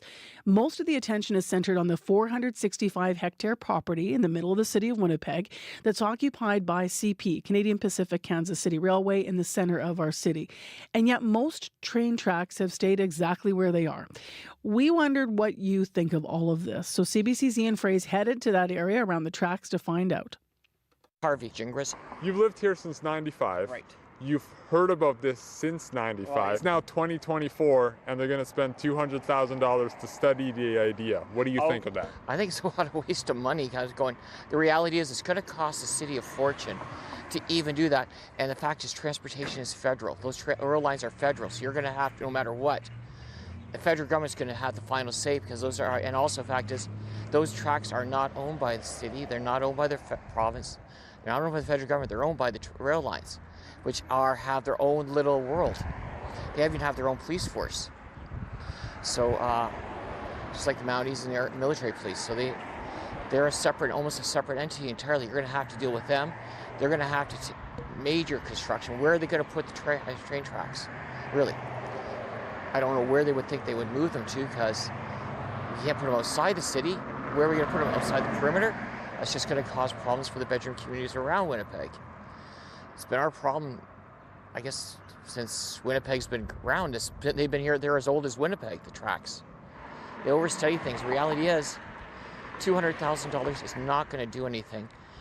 It's not going to solve the problem. The tracks are not going to be moved no matter what the government, city wants. Is it worth doing? No. No, reality is that money can be spent better elsewhere. Look at the hospitals. That money can be used, if it's provincial funds, can be used to reopen a lot of the emergency wards. Joe Lambert. You're talking about moving the tracks? I guess it's a good idea, but what are you going to do with the empty space then? You can't put housing here. There's empty houses everywhere around here. You know, there's no point to that. And what? Another, I don't know, buildings, condos? No, they ain't gonna work. You were saying just offline that there's nothing in this area that maybe compels people to be here? Is that? No, there's all kinds of empty houses here. The housing market is terrible. Like it wouldn't be worth it. Like you could put a new house up here, and it's worthless. There's too much crime. Right when you came and talked to me, you're like, where are they going to move these things to? Yeah, outside the city would be best. But I mean, there's hundreds of miles of track here. Like it's going to cost a fortune, and it's going to take a long time. No, to me it just doesn't. It isn't worth it. No, not if they plan on putting housing here. CBC's Ian Frey speaking with a couple of Winnipeggers about the prospect of relocating Winnipeg's rail yards. This is something the province yesterday said once again they're going to be studying. If you want to weigh in on the impact that would have on you and whether or not you think it's worth it to move the yards or attempt to, 788-3205 is where you can weigh in. 7:17 a.m. the time right now. I'm Marcy Marcusa. Partly cloudy, 5 degrees in Winnipeg. You're on CBC. In our control room this morning, Kevin Ipatebo covering YouTube, Corey Funk covering your commute, and Abby Adiyemi with our weather forecasts throughout the program. Well, next on the show, if you were with us yesterday, this week we've been learning about a condition called selective mutism, which mainly affects children. Kids with it speak freely in some situations. They can talk out loud, but sometimes they just can't get the words out. It's Selective Mutism Awareness Month. Yesterday, we interviewed the mom of an 8-year-old who lives with the disorder. Cheryl Peters spoke about coming to the realization that her daughter lives with this. I think we've kind of known for 3+ years that, she's struggled since she was young. At first it was just kind of, she's really reserved, she's really shy. Okay, she comes by that. My husband and I were both like that as children. But then seeing the school not progress and stuff like that, that's a challenge. It's been a challenge for sure. Dr. Joanne Unger is a child psychologist here to talk more about selective mutism as we all educate ourselves. Good morning. Good morning. Can you describe for our listeners what this is, clinically, how you look at this? Yeah, for sure. So we classify it right now as an anxiety disorder. And there are certain situations where children will feel an intense amount of anxiety about speaking.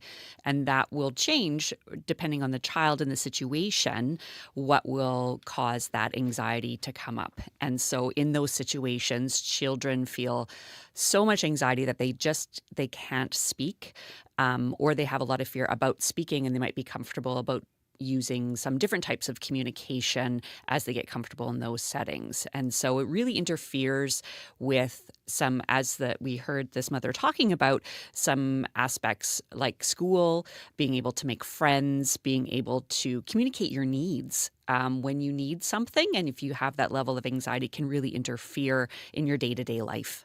It's interesting when she was talking about comparing. At first, we weren't sure, she said. My husband and I were really shy. And, you want children to grow into themselves at their whatever pace that they have. Is there a point where a parent might be able to sort of identify that, okay, maybe we should get some extra help with this and maybe we should be concerned? Yeah, I think it's tricky when they're really little, right? Because shyness is pretty normal for a lot of kids. Behind the legs. And, absolutely, yeah. And so, as children grow up, when we see that that it's really kind of interfering socially in their lives, or there's not this natural warming up that happens. So we see that with some kids, right? They're shy initially, and then they start to warm up in the situation, and then they start to engage. And if you find that warming up period just doesn't happen in those situations, that might be something where you want to have a little look a little bit more closely. Maybe you just start to watch your child a little bit in different situations to see if that might something that you can gently and gradually encourage. And if it isn't helpful and it doesn't work, then you might want to look at getting some more support. It usually shows up where it's really becomes more clear is in that school age. What does treatment and support look like? Because I know Cheryl Peters yesterday said that eventually she sought out private healthcare options for her daughter. She found it difficult to find resources for kids struggling with this in Manitoba.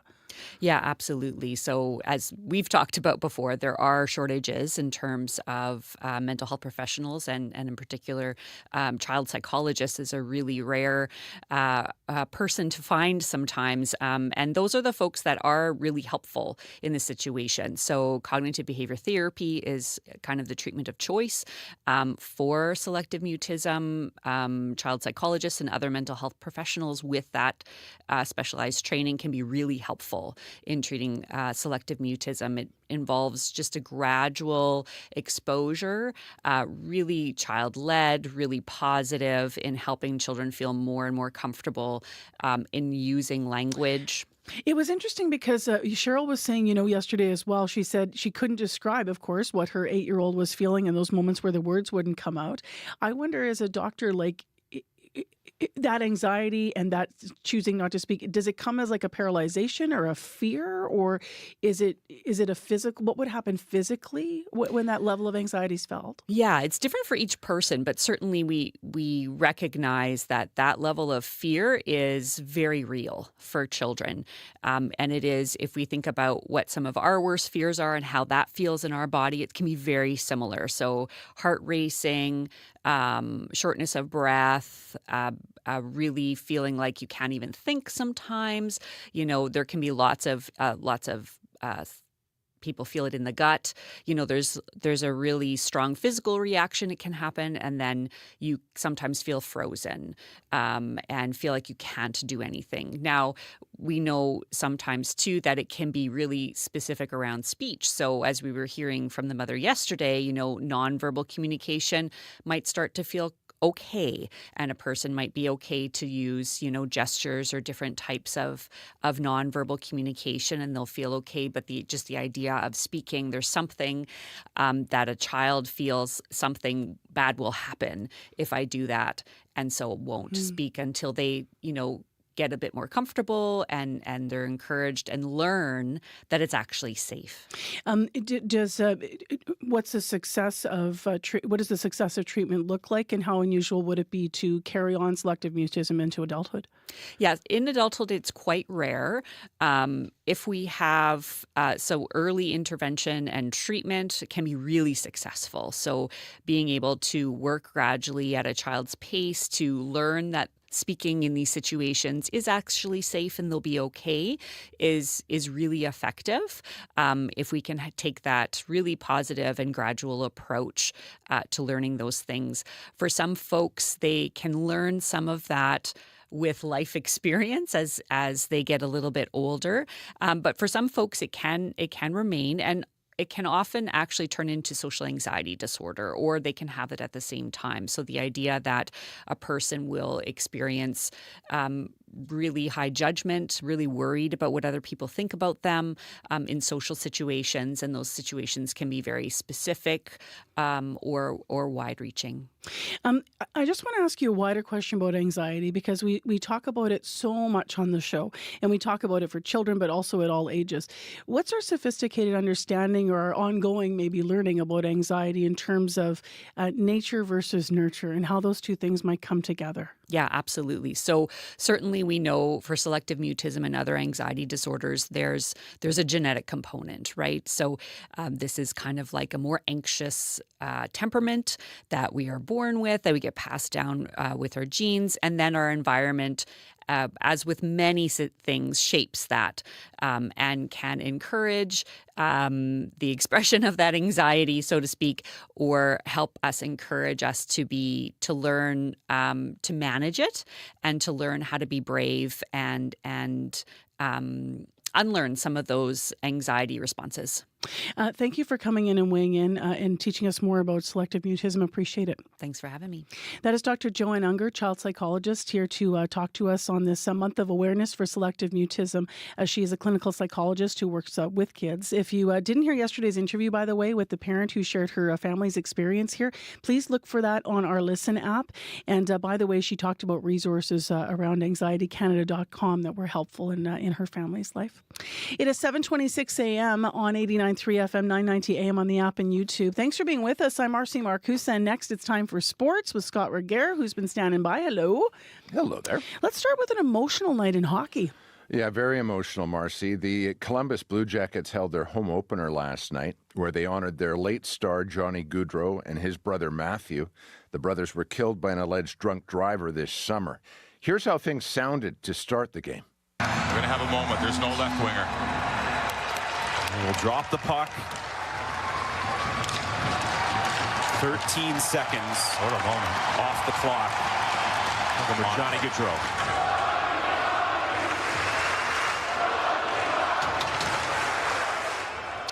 With the Gaudreau family looking on, the puck was dropped, Marcy, but after it was passed towards the left wing boards where Gaudreau would have been, it was left there for 13 seconds, representing his jersey number.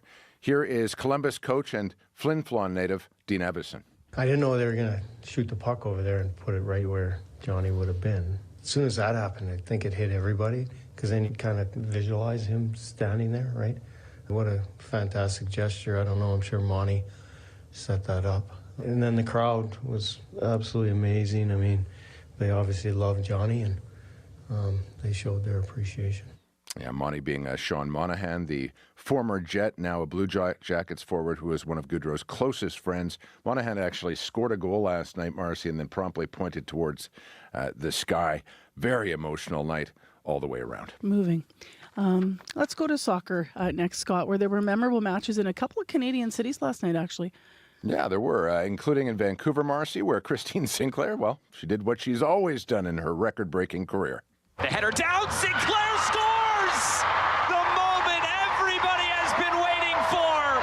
The legend Christine Sinclair, in her final game in Canada, caps this one off. That's Sinclair leading her Portland Thorns to a CONCACAF Champions Cup win against Vancouver. Sinclair will retire from the Thorns at the end of this season. Meantime, in Toronto, Canada's men's team, Marcy, beat Panama 2-1. It was Coach Jesse Marsh's first game on home soil. Soil being operative. The pitch at BMO Field was, as one reporter pointed out, agricultural. Very choppy. That was a perfect descriptor. And very choppy play on both sides, by the way. Still, star striker Jonathan the Iceman David made sure it ended well, beautifully redirecting a pass by Liam Miller with a few minutes to play. Here is Alphonso Davies. Yeah, it means a lot. It's 11 months, without playing a home game. And today the fans showed out. I mean, it's a cold one, but they stuck around, and we knew that we had to put on a show for them. Had to get the win. At home for a very long time, and we're excited to get that, and the Iceman did his job today, and I'm very proud of the team, and I'm very happy. A nice turnout last night, 23,000 despite the cold, windy conditions. The strong showing, a testament, Marcy, to the growing interest in this team, which has played such attractive footy under the coach Jesse Marsh. The ultimate goal is to be a winner at the World Cup, which, believe it or not, they will co-host in just 20 months' time. Coming up quick, hey? Finally, Just a quick word on the WNBA finals. They resume tonight, right? Yeah, they do. In the home side, Minnesota looking to take the lead in the series against New York. Things are tied at 1. First team to 3 wins claims the championship. New York focusing on winning a first-ever title, while Minnesota has won more than anybody else, 5, and looking to make it a half dozen. They'll play tonight. All right. Thanks a lot, Scott. You bet. Scott Regier with Morning Sports. Well, we have a sports story coming up. Sunday's Jets game had it all. A packed crowd, a 2-1 win, but also a little romance. After the news, we're going to hear a sweet story of how one Kansas City couple got engaged right in the middle of the game in Winnipeg. Why they choose here, we'll find out. Your CBC Winnipeg News is next. This is CBC News. Good morning. I'm Heather Wells in Winnipeg. At 7:30, it is 5 degrees. We're warming up today, but still windy, and that wind is going to stay with us right through tomorrow. Today's high in Winnipeg is 15, warmer tomorrow. Retail stores across Winnipeg have been spending more money over the past 5 years, hiring Winnipeg police officers to protect against theft. That is, the businesses that can afford it. Data obtained through Freedom of Information shows Loblaw spends around $200,000 a month to have officers work in select superstore locations. Winnipeg Police Inspector Jennifer McKinnon says it isn't about people stealing a loaf of bread because they're hungry. She says it's organized criminals stealing thousands of dollars of merchandise and trading them for drugs and firearms or selling them on social media sites. Escalation in violence, public safety is at risk, not only for the retailer and their employees, but the customers who are going in that store. Superstore says the program is working, but wouldn't say if it passes along the cost of hiring police to consumers or how much product is being stolen. You can hear more on this I-Team story coming up in this next half hour right here on Information Radio. Some Winnipeggers are not optimistic about the province's plans to study rail relocation.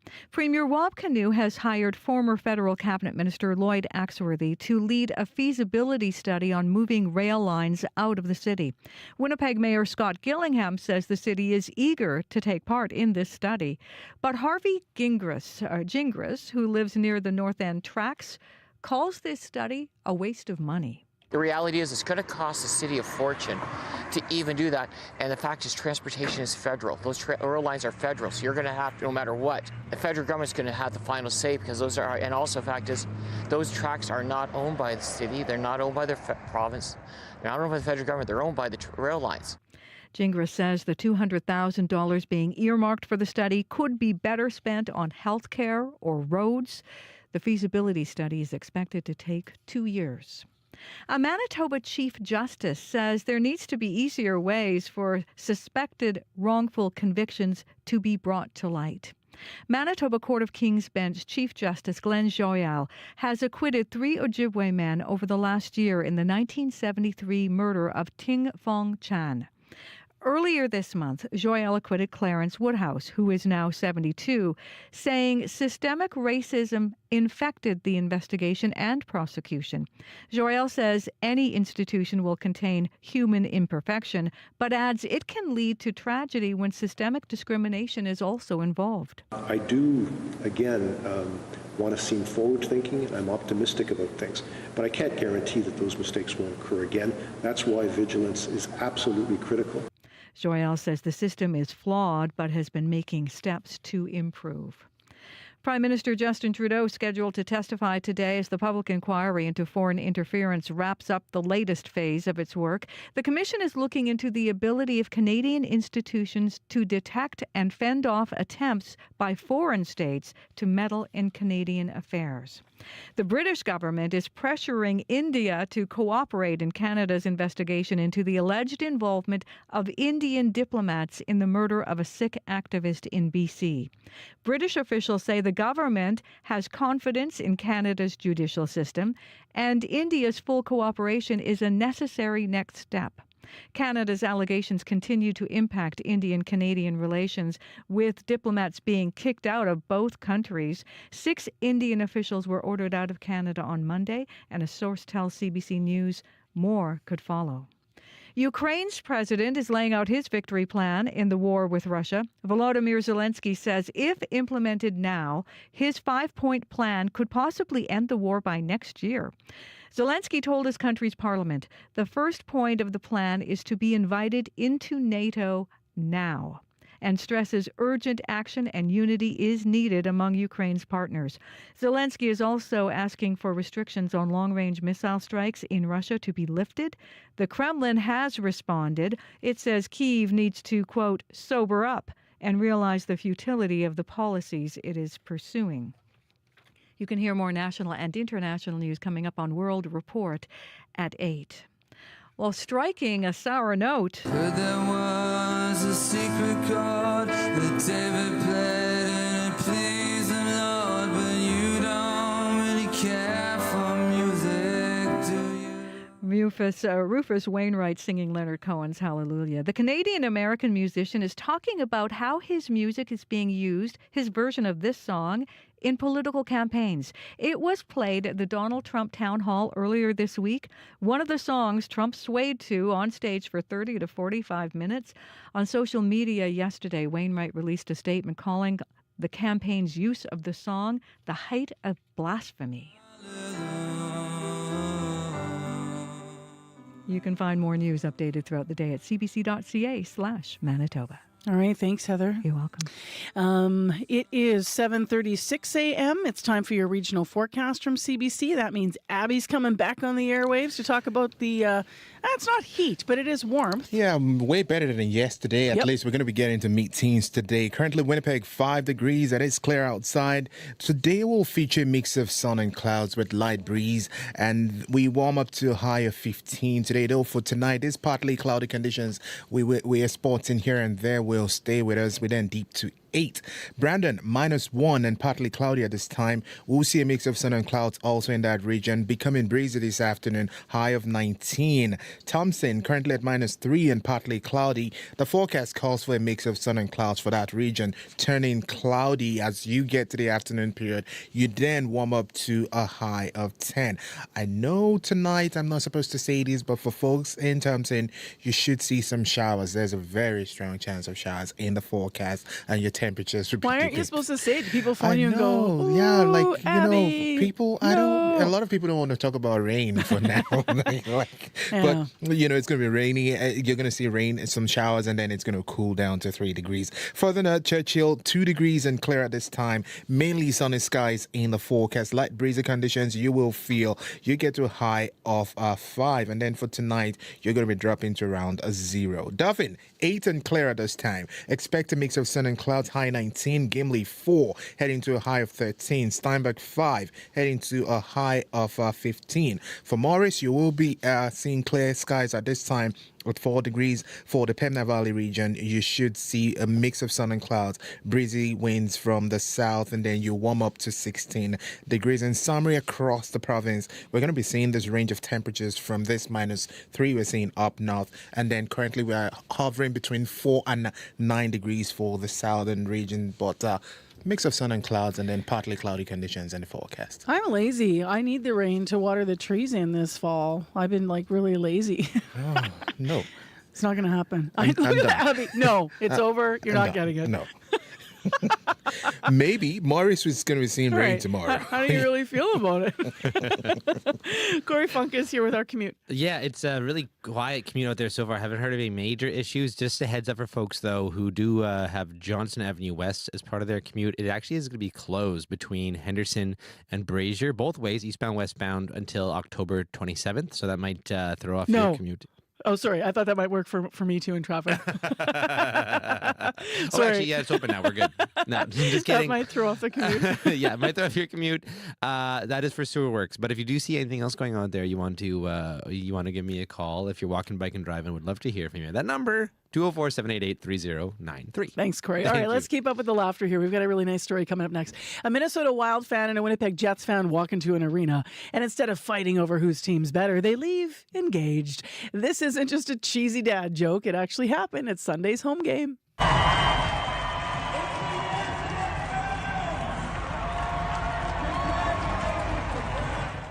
Hard to hear probably there because the announcer was trying to congratulate Brad and Barb, but lots of applause. That's because Brad Daniels got engaged to his girlfriend of 3 years, Barbara Higgins, happened on the big screen. And as you heard, despite Brad being a fan of the Wild, the crowd went crazy when she said yes in her Jets jersey. Barbara's originally from Winnipeg. Brad's from Minnesota. Now, the two met and live in Kansas City. And actually, they're on their way back home now. They're in the car. They pulled over, so they're both on speakerphone with us to talk more about their engagement. Congratulations, you guys. Thank you. So I want to back up here for a second, Brad, because if people haven't seen the engagement video or they weren't at the game, tell us about the moment, because it was during a game, right? We were watching something on the big screen? Correct. Yeah. I got in touch with True North, and of course, they were accommodating. They said, we'll just play this little, shuffle game, and we'll start with a Jets logo and end with a ring on the Jumbotron, and that's when you take over. So that's pretty much how it went. So the puck flips over, and we're thinking we're going to see the answer to the trivia question, animated, and there's a ring there. Barbara, what was your reaction when you saw the ring? I was really surprised. I had a slight inkling it was going to happen, but I didn't know then, at that point. But as soon as I saw the ring, I was like, holy cow, this is really happening. Why did you have a slight inkling it was going to happen? I'm guessing it might be because you had an extraordinary Winnipeg weekend, right? Yes, I did. And Brad didn't tell me anything what was happening. He just said, we're going camping up north. And so when we pulled up to my sister's house and there were all these cars there, I was like, what is going on? And so that's when we had that was the start of the weekend where we had our Thanksgiving dinner. And then the next day we went to the Jets game. And I kind of thought, we'd talked about getting married before. And so I thought, maybe this is the weekend. What a wonderful, special weekend. What does Winnipeg mean to your life, Barbara? What did it mean to get engaged here and be with friends and family this Thanksgiving weekend? Oh, it was really special. I grew up here, and so I moved to Kansas in 1992 after I graduated from nursing school, and I've come back frequently. All my family's up here, and I miss it, and I love it up here. It's just really special. Brad, you should write a manual on how to surprise someone because you unfolded this. So the trip here was a surprise. And then she got the jersey, which was a surprise, went to the Jets game, and then the proposal. I love that. Why did you decide to propose at a Jets game, Brad? Well, Barb doesn't get home very often, maybe once a year. And I don't know, I wanted her sisters to be involved. I wanted her brother-in-law to be involved.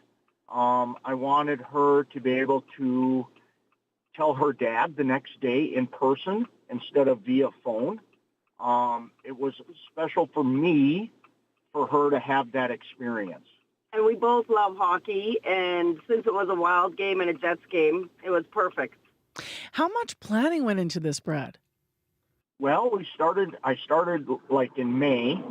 Her sisters and her brother-in-law and her dad came down to Kansas City in May, and I kind of hit them with the idea, and it just took off from there. So theoretically, I've been planning this since the end of May. I always wonder, we see couples get engaged at events like this, and people on YouTube are watching the video of you guys on the Jumbotron at the game in case they missed it, and all the lovely pictures you shared with us here at CBC to pass on. I always wonder what happens after that. Like, do people in the stands come by when you're walking through the concourse? Like, what was it like afterward, Barbara? Yeah, we, during the intermission between first and second period, me and my sister walked around, and I got stopped by several people saying congratulations, men and women. They wanted to see the ring. And so it was pretty exciting. Actually, I've never had that before. It was really neat. Is there a chance, Brad, then that because of cementing your moment in front of, the Jets fans, that you're going to switch allegiances? Well, yes, I say yes. I'll put it this way: True North and the Winnipeg Jets, top notch, very, very welcoming, very, very easy to deal with. The fans were remarkable. Much respect to them. However, one does need to stay true to his team. Fair enough. We get that here. How did you guys meet? You met in Kansas, right? Yeah, we were neighbors, and there was several of us neighbors that usually hung out on the weekends, had fires and stuff, and eventually, it just came. Brad asked me out, and I said yes, and from there it's kind of history. So we were good friends before, so it was kind of easy to say yes, and that's always we had a lot in common. It's the best foundation, friends first, right? Absolutely, absolutely, yeah, for sure. So have you planned the wedding yet? Oh, we're working on that now as we're driving home. Throwing out some ideas. Yeah. Oh, well, will the Jets jerseys be involved to nod to the proposal? And it's funny you ask, because I said, well, we could do a hockey wedding instead of the traditional dress and suit or tux. We could wear hockey jerseys. And Barbara, you maybe said at the reception. I said maybe at the reception. We'll have them there for sure. But thank you both for making some time with us this morning after your very special weekend here in Winnipeg, and especially considering, as we can hear, you've pulled over to the side of the road there safely, but to talk to us via speaker. So have a wonderful rest of your drive back to Kansas City, and congratulations. Oh, thank you very much, and thanks to the Jets too, and True North. That's Brad Daniels and Barbara Higgins. They got engaged during Sunday's Winnipeg Jets game. They're on their way back home to Kansas City now. Marketers almost always tell you to do something, but sometimes they say don't, like don't toss trash. Oh, you mean the litter? Yeah, you see the guy who threw this out the window. You tell him I got a message for him. Or don't fry your brain. This is drugs. This is your brain on drugs. Don't Do It Advertising Part 1 on Under the Influence with Terry O'Reilly, Thursday morning at 11:30, 3:30 p.m. in Newfoundland, and on the CBC Listen app. Time right now is 7:46 a.m. And as you have heard on the news this morning, yesterday, I sat down with Chief Justice Glenn Joyal in the Court of King's Bench in Manitoba, and we spoke for half an hour to talk about all kinds of things, including the state of the justice system in this province right now. We're going to roll out that interview on Information Radio in a couple of parts. So today after 8 on part 1, we're going to hear specifically where he feels gains are being made to improve trust with the Indigenous community specifically. Of course, Chief Justice Joyal was on the bench during one of the biggest trials that we had, cases that we saw in court this year, which was the case of serial killer Jeremy Skibitsky. So we're going to talk more to Chief Justice Glenn Joyal, hear more from that interview coming up on the program after 8 o'clock. It is 13 minutes now to 8. It's 5 degrees still in Winnipeg, and our high today, as Abby's mentioning, 15 degrees, so double digits, not like yesterday. Well, let's go to one of the biggest musical moments of the year. It's now out, actually, as a recording. We're talking about the triumphant return of Celine Dion at the opening ceremonies of the Paris Olympics back in July. This is Celine Dion with her live version of Hymne à l'amour.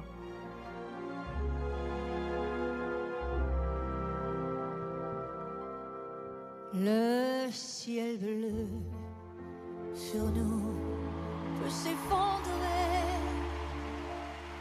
et la terre peut bien s'écrouler. Peu m'importe si tu m'aimes, je me fous du monde entier. Tant que l'amour inondera mes matins, tant que mon corps frémira sous tes mains, peu m'importe les problèmes, mon amour, puisque tu m'aimes.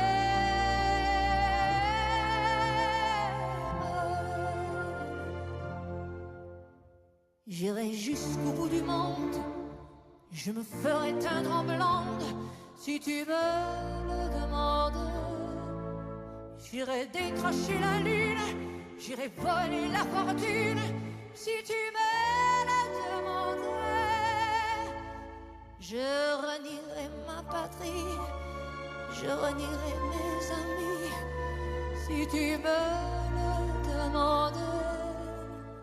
On peut bien rire de moi, je ferai n'importe quoi si tu me le demandes.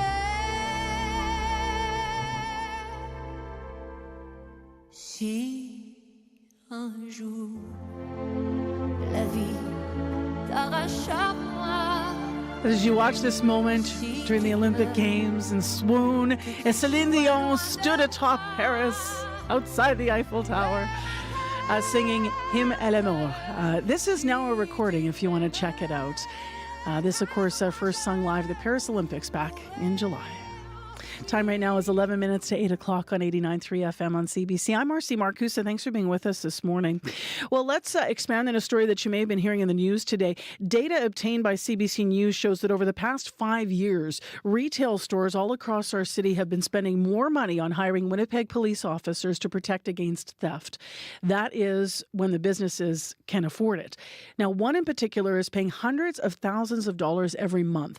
The I-Team's Caroline Bargut is here to talk more about that. Good morning. Hi, good morning. So which business is spending, then, remind us, hundreds of $1,000s a month on this? It is Loblaw, which owns Superstore, the real Canadian Superstore, and it spends $200,000 a month, about $200,000 a month, to hire off-duty Winnipeg police officers to work in select stores in the city. It's through a program called Special Duty. So officers have to be off-duty and they can pick up extra shifts. So companies like Superstore or organizations can pay $128 an hour to hire a constable to work security at events or stand at a front entrance at a store like Superstore.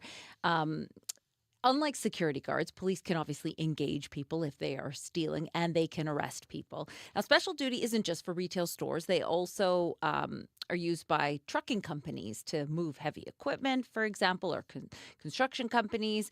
And police will provide an escort in those cases. Or, of course, you've seen Winnipeg Police at the Jets games. They can work those things as well. Now, data that we got through Freedom of Information legislation shows that in this past summer, 19 organizations in Manitoba were using Winnipeg Police in some form of security or another. We have numbers from January 2019 to August of this year.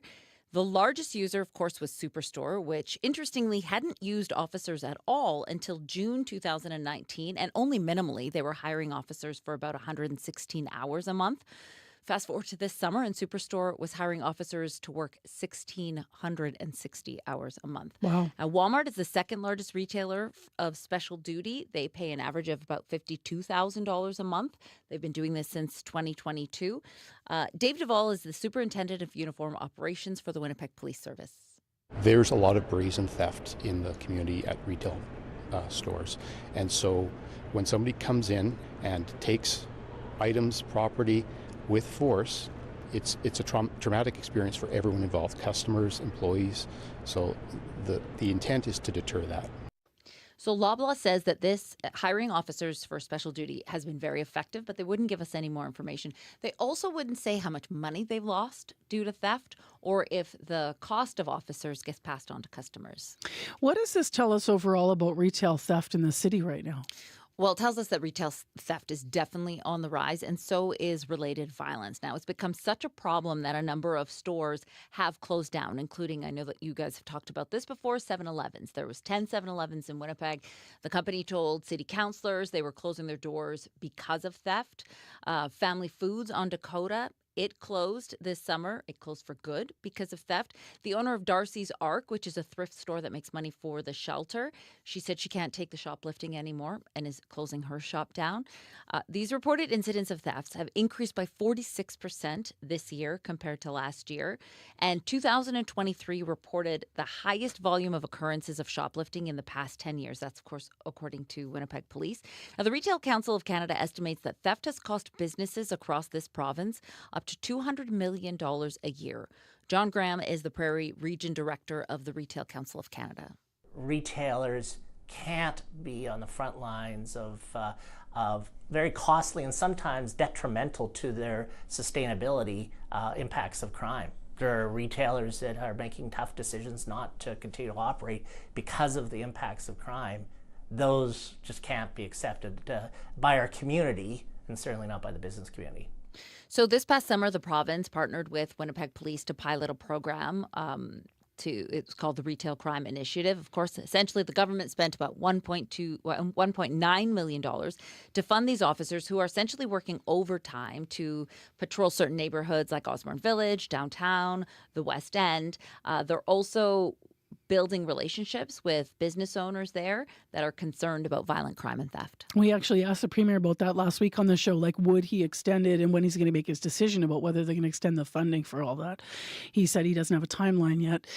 You mentioned 19 organizations use the services of Special Duty officers, but as we alluded to, many more businesses, I suspect, could use these services as well. Not everyone can afford this. What do they do to stay safe? Well, we spoke to one small business owner, Sarah Esperanza. Now, she and her husband run a small market called El Azalco. It's on Sargent Avenue. It's a small business. They sell food and items from Latin America. Now, they've been open for 24 years. And Esperanza says that theft and threat of violence have persisted the entire time that they've owned this store. Take a listen to her describing an incident where a 19 or 20-year-old man came into the store and he threatened her with a weapon. I offered my help, and he said, well, maybe just a drink. I grabbed the drink, and I put it in here, and I told him it's $1.25. I was to put it in a machine. He just grabbed a big knife, and he demanded me to give the money. This is around 11 o'clock. And he demand to give him what I have in the tilt. So I try not to panic, step a little bit back, and I say, of course, I press it open, and let it open, and the boys just went like this. That's all what you have. It's 11 o'clock. How much money I could have in cash. So he put away the knife, he grabbed the drink, and he walked out. And then he tells me, "You're such a cool lady." Now, Esperanza, she's 74 years old. She said she just froze. She didn't know what to do. Thankfully, nothing happened in that case. Now, she says she loses hundreds of dollars a week, which doesn't sound like a lot. This isn't theft. It doesn't sound like a lot, but it really is a lot for a small business like her. She said since police have been patrolling the area, she's built relationships with them, and she has noticed a decline in theft. What is the police service doing, though, about burnout?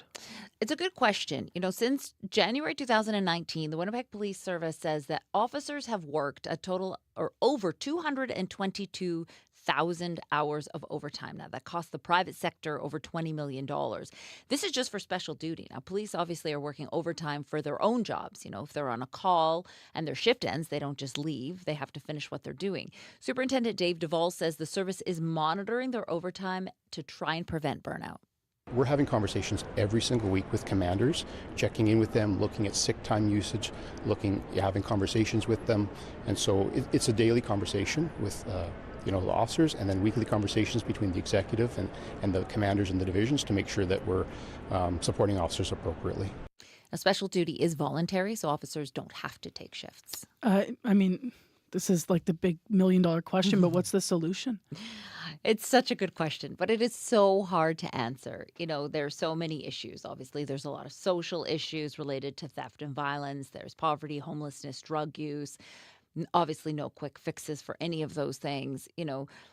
Some people are stealing food because they're hungry. But for the most part, what we're talking about is organized theft. Now, these people are stealing thousands of dollars worth of items, selling them online. They're clearing off entire shelves. Here's Winnipeg Police Inspector Jennifer McKinnon. You can't arrest your way out of this situation. It's very challenging. It puts a big burden on our courts. But what we need to do is we needed to open ourselves up as a police agency to the retail community in a way we've never done before, and that's through connection. The retailers need to know who they can reach out to. She says that businesses can contact police if they need help with anything, and they will be there to help. Caroline, thanks for this. Thanks. Comprehensive report about theft. We've been talking about it in many ways in this city. If you want to weigh in, 788-3205. If you have a confidential story for the I-Team, you can email I-team@cbc.ca. Caroline Bargut is our reporter with the team. Tomorrow, the mayor is going to be on the show. We'll ask him yet again what his thoughts are this fall on theft in Winnipeg. We're coming up to 8 o'clock for the latest news and headlines. cbc.ca/Manitoba anytime. 5 degrees, a high of 15 today. And if you need us on the commute, 788-3093 is where you can reach us. Coming up, a feature conversation with Chief Justice Glenn Joyal about the state of the relationship with Indigenous peoples here.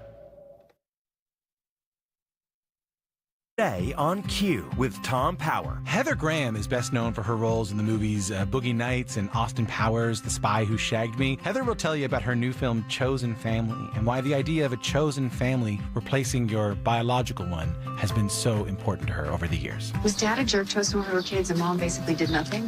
That's coming up on Q, followed by Commotion with Elamine Abdel Mahmoud on CBC Radio 1, the CBC Listen app, and everywhere you get your podcasts.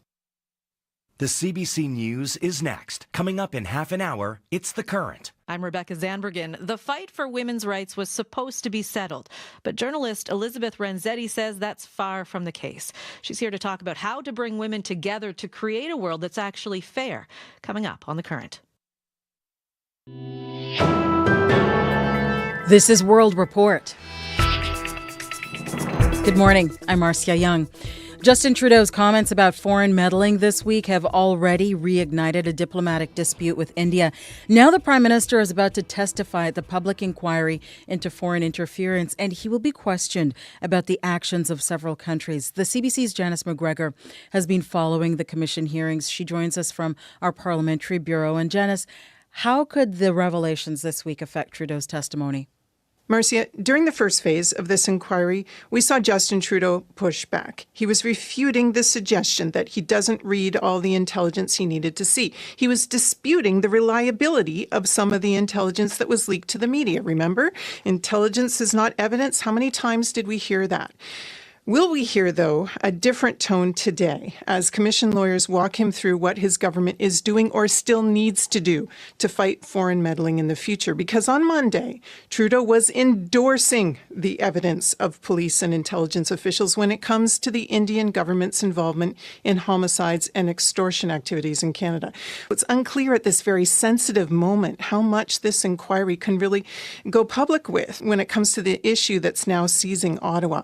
It's also unclear whether this inquiry can draw out any more facts on the stunning allegations from that special parliamentary committee report last June that suggested some parliamentarians might be caught up in foreign interference.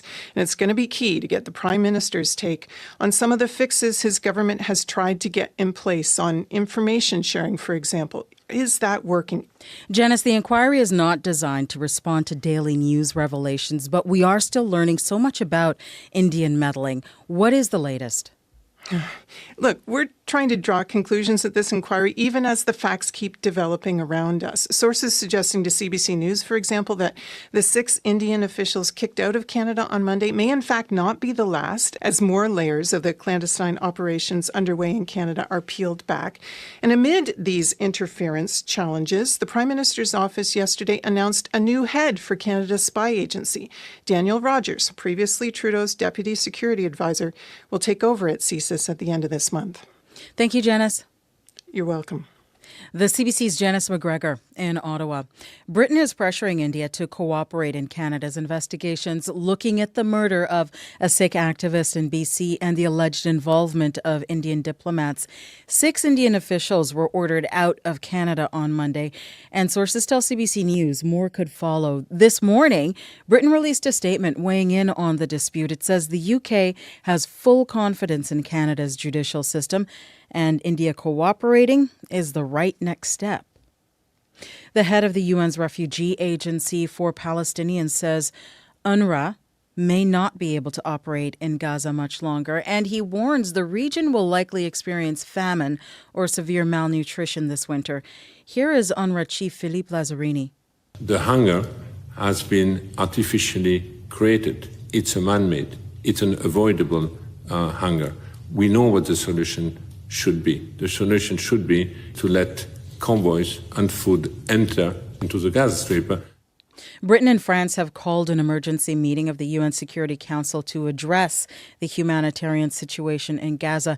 And the United States says if Israel does not allow more sustained aid into the region, it will delay weapons deliveries. A judge in Georgia has blocked a rule that would have required each vote cast in the upcoming presidential election to be hand-counted. The mandate was passed in the swing state last month, but last night a judge ruled it was too much, too late. The CBC's Ithel Musa joins me now from Washington with more. And Ithel, what can you tell us about this decision? The judge ruled it would have caused administrative chaos. He also stated that poll workers would not have received adequate training so close to the election and that no protocols were in place for handling ballots. The new hand count rule was passed by the Republican pro-Trump majority on Georgia State Election Board just last month. The lone Democrat on the board and the nonpartisan chair voted to reject it. The rule also received major pushback from local election officials and the state's attorney general and Republican Secretary of State. Supporters of the rule change claimed it was necessary to ensure that votes were counted properly. But critics were concerned about delays, confusion on election night, and the rule being exploited by Donald Trump and his supporters to undermine public confidence. That same judge made another significant ruling earlier this week. What can you tell us about that? The judge ruled county election officials must certify election results by the deadline set in law, and they cannot exclude any votes from certification, even if they suspect error or fraud. According to Georgia law, election results need to be certified by 5 p.m. on the Monday after an election, or Tuesday if Monday is a holiday, as it is this year. This ruling is seen as a victory for Democrats and voting rights groups who raised concerns that Donald Trump's allies rabbis could refuse to certify the results if the former president loses to Kamala Harris. Yesterday, early voting began in Georgia, and officials say more than 328,000 ballots were cast, making it a record-breaking day in the critical swing state. Thank you, Ithel. You're welcome. The CBC's Ithel Musa in Washington. Migrants intercepted in international waters off the coast of Italy are now being taken to Albania. An Italian ship is bringing the first group of 16 men to a new center for asylum seekers. It's part of a 5-year agreement between the two countries. Some 3,000 migrants picked up by the Italian Coast Guard each month will be sent to one of two centers. Human rights groups say it sets a dangerous precedent for people seeking safety from their home countries. Canada has launched a new mission to patrol a remote part of the high seas in the Pacific Ocean. Operation North Pacific Guard is meant to deter illegal and unregulated fishing. As Yvette Brent tells us, the mission is testing new international powers to board and inspect foreign fishing vessels.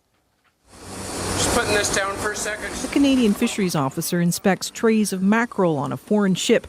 The aim to stop the illegal harvest of BC salmon and other species by a growing industrial fishing fleet that catches an estimated $23 billion worth of fish every year. Dustin DeGagne is a senior officer with DFO's International Fisheries Enforcement Team.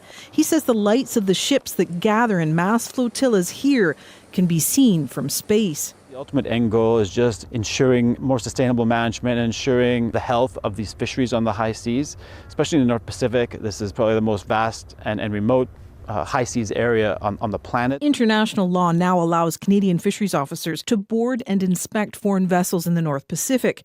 University of Guelph political ecologist Jennifer Silver. Canada is demonstrating leadership. This fall, DFO officers have boarded more than a dozen vessels and found everything from illegal shark finning to pollution infractions. We may push for stronger rules to be adopted in the Pacific. DeGagne hopes this mission helps gather data to determine if salmon are migrating near these flotillas and better protect them, given the pressure of growing global food insecurity.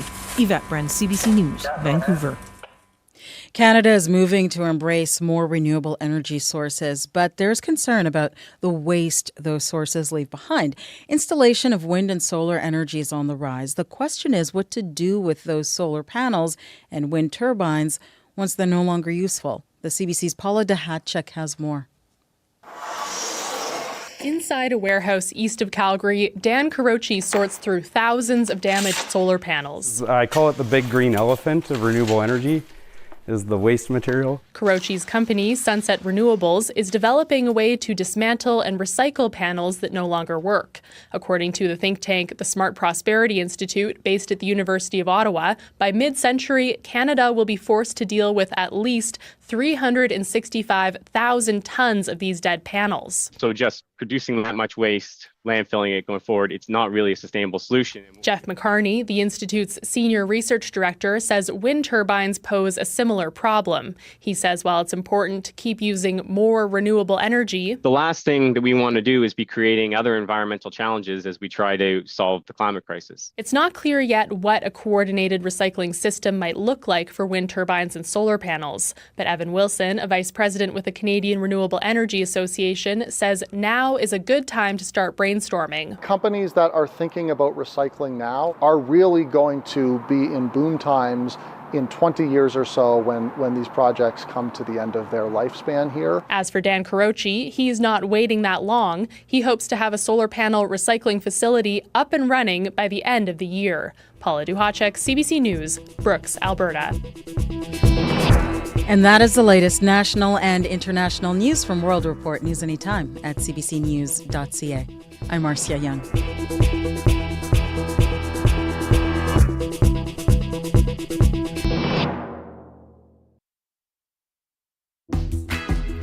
Well, welcome to the middle of the week, everyone. Wednesday morning and double digits for our daytime high today in Winnipeg. I'm Marcy Marcuso. You're with CBC's Morning Show. Thanks for being with us. This is 89.3 FM, 990 AM on the app or YouTube is where you're tuned in. And this half hour on the program, The View from Behind the Bench. When the community reacts to a court sentencing with cheers, but then that same community reacts to an acquittal as a, quote, gross miscarriage of justice. How do you continue to build trust and yet uphold the law? Today, part one of a feature conversation with Chief Justice Glenn Joyal of the Court of King's Bench here in Manitoba on finding balance in building a relationship specifically with Manitoba's Indigenous peoples. He was behind the bench handing the sentence this year in one of the most high-profile cases, that of serial killer Jeremy Skibitsky. So in part one of our conversation, relationship building and trust. Stay tuned. Right now, let's go to Heather Wells, who has other headlines and stories to update us on. Good morning. Good morning. Well, retail stores across Winnipeg have been spending more money in the past 5 years hiring Winnipeg police officers to protect against theft. Data obtained through Freedom of Information shows Loblaw spends around $200,000 a month having officers work in select superstore locations. We'll have more from the CBC's I-Team coming up. As well, some Winnipeggers living near train tracks aren't so sure about the province's plan to study rail relocation. Premier Wap Kinew has asked former federal cabinet minister Lloyd Axworthy to lead a feasibility study, but some who live near the tracks in the North End don't think rail lines are going anywhere and say the money for the study could be better spent on healthcare or roads. I'll be back with more Manitoba news at 8:30. All right, thank you, Heather. You're welcome. Let's get into the forecast. Abby Hediyemi's here. We're going to see a mix of sun and clouds across the province today. We're going to see these chilly temperatures in the north, and then it's going to be mild down south. Right now, Winnipeg still at 5. We should see a mix of sun and clouds later. Light breezy conditions in the forecast. That will stay with us throughout the day. We do warm up, though, to a high of 15 later, and then tonight, this mild condition, we will feel it. Partly cloudy skies continues into the evening and even into the overnight, with temperatures dropping to about 8. And then if you have a sneak peek into tomorrow is going to start mostly sunny, and we're going to be touching around 19, so that's good. But up north, we're seeing Thompson warming up to 10 degrees, and Churchill will get to 5. Down south, it's similar conditions to Winnipeg, a mix of sun and cloudy conditions, breezy conditions also from the south, and temperatures will be in the mid-teens. Currently, Brandon at -1, 7 in Dauphin, 4 in Gimli, 5 in Steinbach, and 4 in Morris. We're going to see temperatures getting close to 19 for the down south. So I would just I'd advise you to enjoy this mild day we have ahead. For sure. This week, I think, is you and I were talking off the air about, raking, getting the furniture put away, and when you're going to do it. It's kind of that time of year where it's just wait for more to shed off the 3. I know. I agree. I think we've got a few weeks left, but we'll see. We'll see. All right, let's get into what's going on in the commute. Corey was just on the phone. I don't know if that was an update. Yeah, I was just under the table making sure that my phone call doesn't get through on air there. Yeah, I got a phone call from Shanira. Just got off the phone. They said westbound Stafford between Coordinate Academy, just super duper backed up right now, like 3 blocks, really slow. Couldn't quite tell why.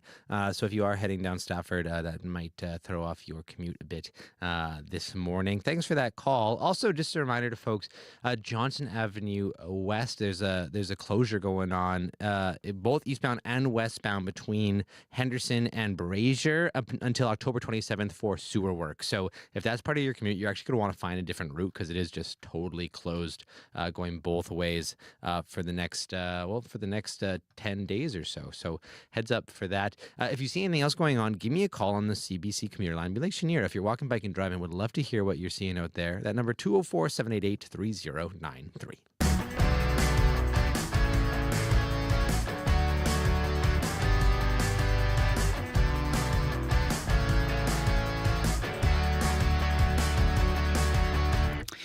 Well, as I mentioned, Chief Justice Glenn Joyal is our next feature interview on the show. We're going to roll this out over the next couple of days. I spoke with him for half an hour yesterday. Justice Joyal has been at the helm of Manitoba Court of King's Bench for some 13 years now. And this summer, he presided over one of the country's most high-profile cases. He sentenced convicted serial killer Jeremy Skibitsky in the murders of Rebecca Contois, Morgan Harris, Mercedes Myron, and Mushkedi Bishike Ikwe-Iban, known as Buffalo Woman as well. I sat down with him, as I mentioned, in his courtroom yesterday for half an hour, and we talked about all kinds of things: reconciliation, delays in the court system, the escalation of petty crime and youth violence in Manitoba. Here's part of that conversation on CBC. And I want to start with the Skibitsky sentence. Yeah. With so much at stake in delivering that sentence, what was going through your mind? Well, first of all, I can't get into too much detail about the trial itself, but I'm happy to talk about the surrounding circumstances. I'll talk about Skibiki insofar as it was what I think characterized before as a bit of a metaphor for all of the horrors and the phenomena that was touched upon in the missing, murdered Indigenous women and girls inquiry. So it was clearly the focus of many people. We were dealing, obviously, first and foremost with a criminal trial, and I'll get to the sentencing in a second, that needed to provide for the accused person due process. That's the first and foremost obligation and rule of a judge and a jury and all court participants. So we did that, and hopefully we did it successfully. But also, a trial doesn't have to just be fair. It has to be fair, but it also has to be respectful. Fair and respectful both to the accused person, but also to family, to friends, and to the broader community. Now, who's the community in this instance? Well, it's obviously the Indigenous community who were highly and acutely engaged, but so too was it the broader Manitoba community who was, I think, deeply, profoundly affected by this case. So when it came to the sentencing, there was obviously a need, in my view, and the need of all the participants, including the Crown and including Defense Counsel. I want to give Defense Counsel their due as well. They were very willing to collaborate with all the court participants to ensure that the process of the sentencing, like the process of the trial itself, was validated or legitimated in a way that made the broader public, including the Indigenous community, feel, perhaps for the first time in a long time, that we were trying to integrate, absorb some of the Indigenous legal practices, traditions, and symbols that had meaning for them. So what was going through my mind wasn't simply the act of imposing what I had to do as the sentence, which was largely predetermined by law, but it was also to legitimate a process for the broader public that needs to trust our system. And I was thinking a lot about that, as I know both parties, the accused and the Crown, was. So I want to ask you more about that balance, because obviously in that case, many in the Indigenous community and in Manitoba overall, thank you for your language, for your message, in how you handled the sentence, the words you chose. Now on the other side of things, and there was the acquittal of Robert Jeffrey Morden this year in the death of Headingley inmate William Walter Amo. Now following that, the now late AMC chief Kathy Merrick called this, quote, a gross miscarriage of justice that perpetuates systemic racism and, quote, contravenes the basic principles of our basic human rights, safety, justice, and equity for First Nations people under the law.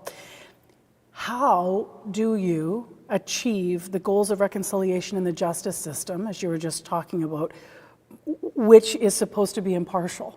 How do you do both things in a province where you see the community reacting and leaning in on every verdict in such a way? Well, I had nothing but profound respect for Grand Chief Merrick, but I don't want to talk about her characterization or her assessment of that case. That would be inappropriate for me to do. So I don't want my answer and my silence about that case to be seen in any way as an endorsement of that view.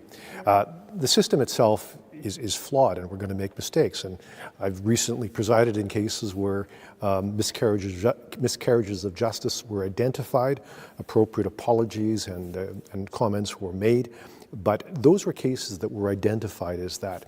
We have to be careful, and I'm not suggesting Grand Chief Merrick was anything but careful, because she was a passionate and deeply engaged woman. But we have to be careful about not simply taking a verdict that we're not happy with and dissecting it as necessarily a miscarriage of justice. Such cases exist, such cases will continue to exist, hopefully minimally, and we can chat about that if you want. But if we're talking about more broadly speaking, and I think this is what I take your question to be about, this is really what I think it should be about, insofar as my capacity to answer it, is about systemic trust.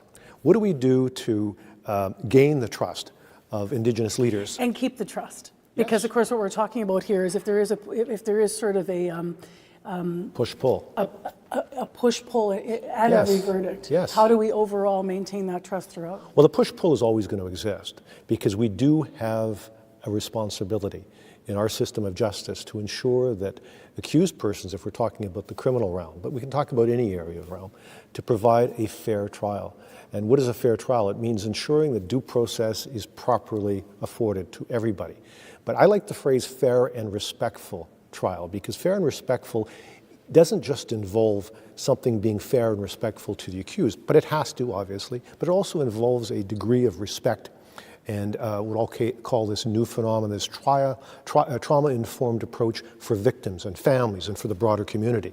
If we can do that and go beyond a simple assessment about the verdict or the result, I think we will be doing our job to legitimate the process that we offer up.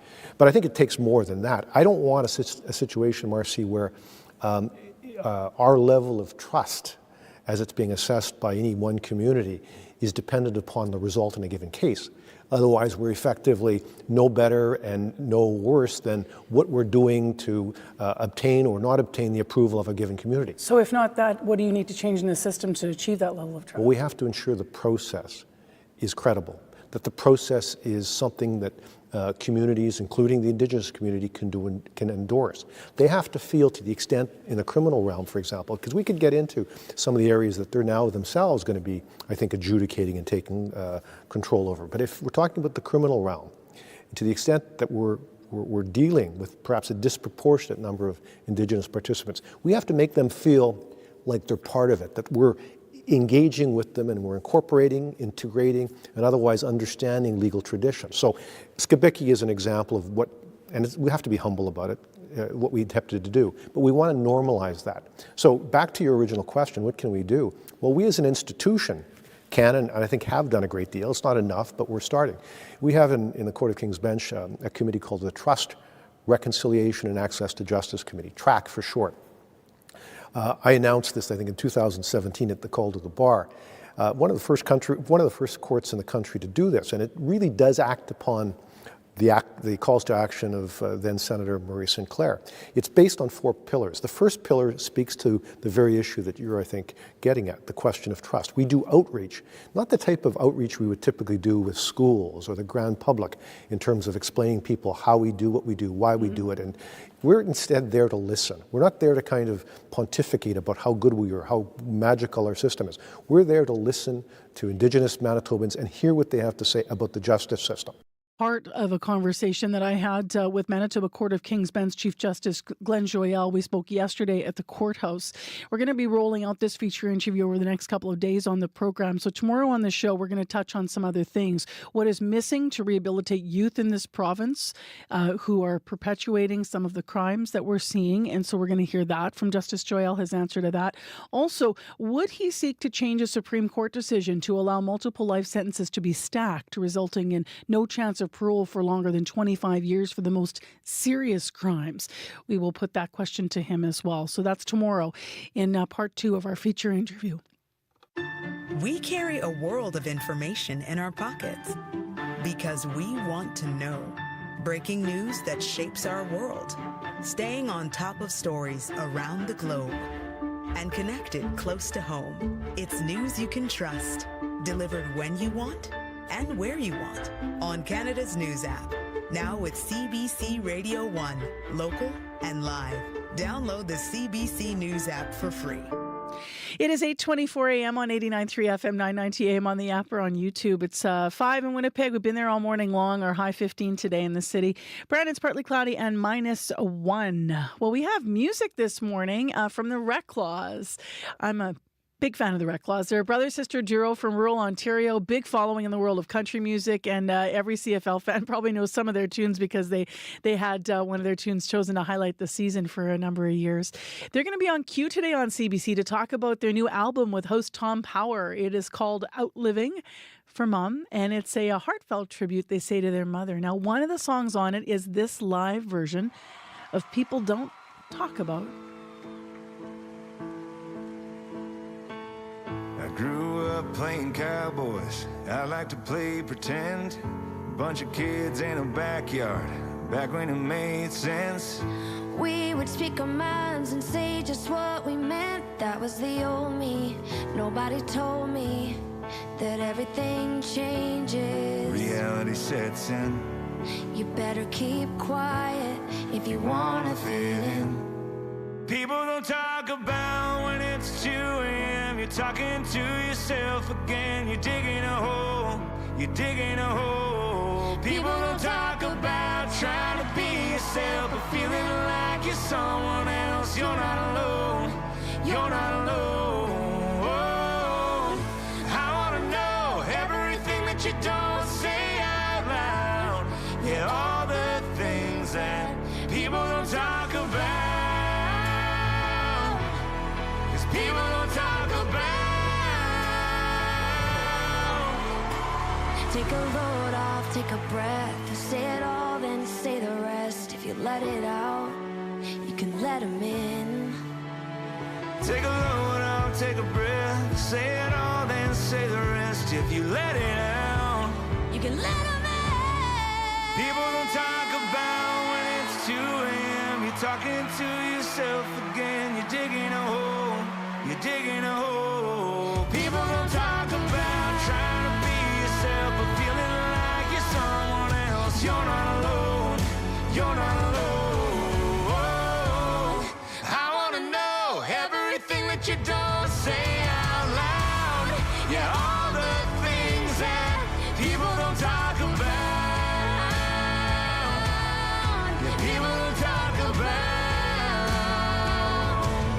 'Cause people don't talk about.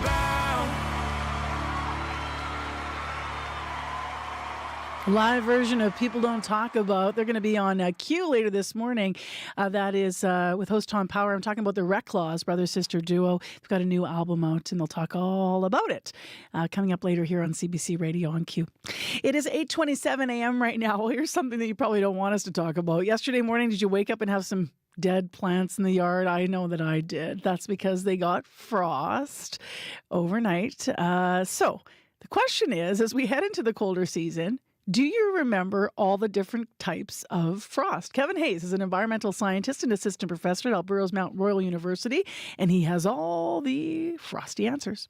Frost is seasonal, right? It's happening mostly in the fall and the spring, where we have warm days and then cooler to cold nights.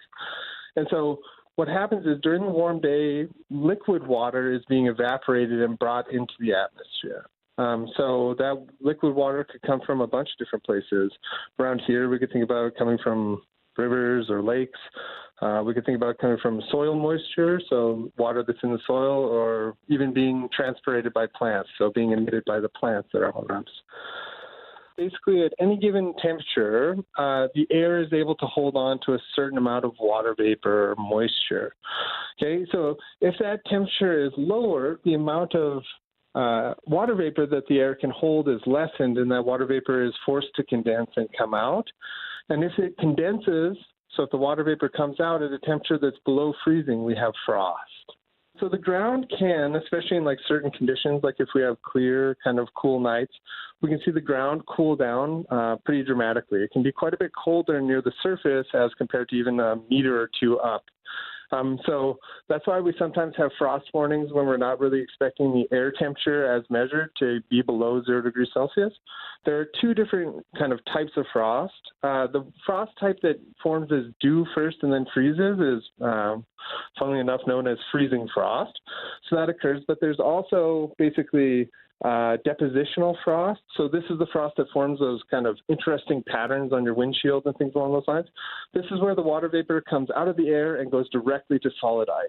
So this is where basically the water vapor comes out of the air at temperatures that are below freezing. So now you know, or now you're reminded. That's Kevin Hayes, an environmental scientist and assistant professor at Mount Royal University in Calgary, talking about frost. This week actually is probably going to be the last week where we're above, we've got double digits for daytime highs, 15 in Winnipeg today. But come Friday night, we're into a low of -1, and then it does get significantly colder next week across Winnipeg at least, and most of the province. And Brandon, today, mix of sun and cloud. Your high is going to be right around 19 today. And up in Thompson, the high is 10 degrees. So you're also going to be looking like pretty decent for this time of year for you in Thompson. Mix of sun and cloud for you in your forecast. I'm Marcy Marcusa. You are with CBC, and we're live downtown in Winnipeg. Thanks so much for being with us this morning. It's time now for your CBC Winnipeg News. This is CBC News. Good morning. I'm Heather Wells in Winnipeg. It's not frosty right now. It was a beautiful sunrise in Winnipeg this morning. Mix of sun and clouds, and as Marcy says, a windy high today of 15. The cost of curbing retail theft. You've likely seen them, police officers at superstores. Data obtained by CBC News shows Loblaw spends about $200,000 a month to deter thieves from stealing items from their shelves. CBC I-Team's Caroline Bargout explains. Since 2019, the private sector has spent more than $20 million to hire Winnipeg police to do things like work at retail stores or special events. The officers must be off duty and are paid overtime. Loblaw spends about $200,000 a month, while Walmart spends about $52,000. Winnipeg Police Inspector Jennifer McKinnon says that's because theft in this city has become very lucrative. We're not looking at one-off shoplifting. This isn't about policing poverty. This is about organized offenders going into stores and using violence. Police say reported incidents of retail theft have increased by 46% in 2024 compared to last year. Superstore wouldn't say how much it loses in theft or if the cost of police is passed on to customers. Caroline Bargout, CBC News, Winnipeg. Some Winnipeggers are not optimistic about the province's plans to study rail relocation. Premier Rob Canoe has hired former federal cabinet minister Lloyd Axworthy to lead a feasibility study on moving rail lines out of the city. Winnipeg's mayor Scott Gillingham says the city is eager to take part in this study, but Harvey Gingras, who lives near the North End tracks, calls the study a waste of money. The reality is it's going to cost the city a fortune to even do that. And the fact is transportation is federal. Those rail lines are federal. So you're going to have to, no matter what, the federal government's going to have the final say because those are, and also the fact is those tracks are not owned by the city. They're not owned by the province. They're not owned by the federal government. They're owned by the rail lines. Gingras says the $200,000 being earmarked for the study could be better spent on health care or roads. The feasibility study is expected to take 2 years. The judge who convicted a Winnipeg serial killer earlier this summer says it was a chance to incorporate Indigenous traditions in the courtroom. In July, Manitoba Court of King's Bench Chief Justice Glenn Joyal sentenced Jeremy Skibitsky to 25 years behind bars for the deaths of 4 Indigenous women. He says a buffalo headdress allowed in the courtroom was one way to show the public the court is trying to integrate Indigenous practices. What was going through my mind wasn't simply the act of imposing what I had to do as the sentence, which was largely predetermined by law, but it was also to legitimate a process for the broader public that needs to trust our system. Joyal says he is optimistic about the court's path forward, but admits the system is flawed.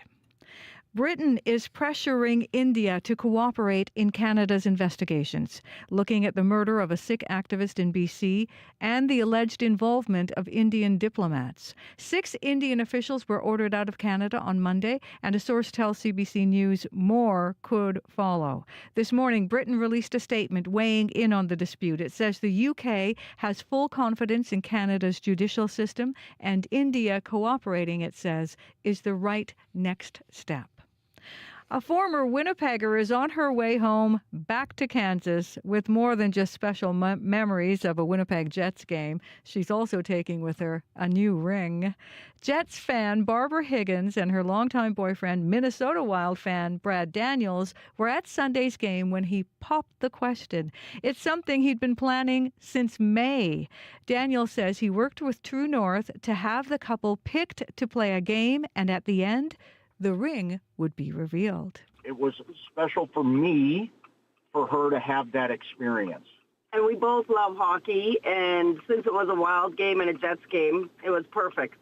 Daniel says even though True North and the Jets were amazing to work with to pull off the proposal, he won't be changing his team alliance anytime soon. Higgins says they may incorporate hockey jerseys, the Wild and the Jets, into their wedding reception. We'll hear more of that story coming up at 9 o'clock. Also, more Manitoba news anytime at cbc.ca/Manitoba. Heather, thank you. You're welcome. Heather Wells and Megan Ketchison and Joni Niccolo in our news department. Thanks to our team of associate producers in our current affairs unit. Thanks to our leaders in unit, Leif Larson and Nellie Gonzalez, as well as our live team here in the studio, which is Kevin Nipatebo, who is behind the controls of YouTube, as well as Corey Funk, who covers the commute, and Abby Adiemi with the forecasts. We're going to hear from two of those guys right now. Corey, the commute, anything? Yeah, just got a call from Craig. He just is really backed up downtown. He was on St. Mary in particular and just says really backed up, not too sure why. Similar case, actually, westbound Stafford between Corden and Academy from Cheniera. Just not too sure why, but very, very slow going that area as well. All right. Thanks, everyone, for calling the commuter line. And Abby? Yeah, we're going to see a mix of sun and clouds with highs ranging from 10 in the north to mid-teens down south, and breezy conditions will prevail for today, particularly in these southern regions with temperatures cooling off tonight. In Winnipeg, we're at 5 degrees. We're going to warm up today, but it's going to be breezy. The wind is going to stay with us right through till tomorrow. For today, we're only going to get to a high of 15, and then tomorrow warmer, and we'll get to 19. All right. Thanks, Abby. Thank you. Thanks, everyone, for listening this morning and for choosing to spend part of your morning with us here on CBC, wherever you're listening, or if you're watching on YouTube, we got the earbuds in for the CBC Listen app. We'll be back again tomorrow with another edition of Information Radio here on 89.3. I'm Marcy Marcusa. Take care. Be well. The Current coming up next.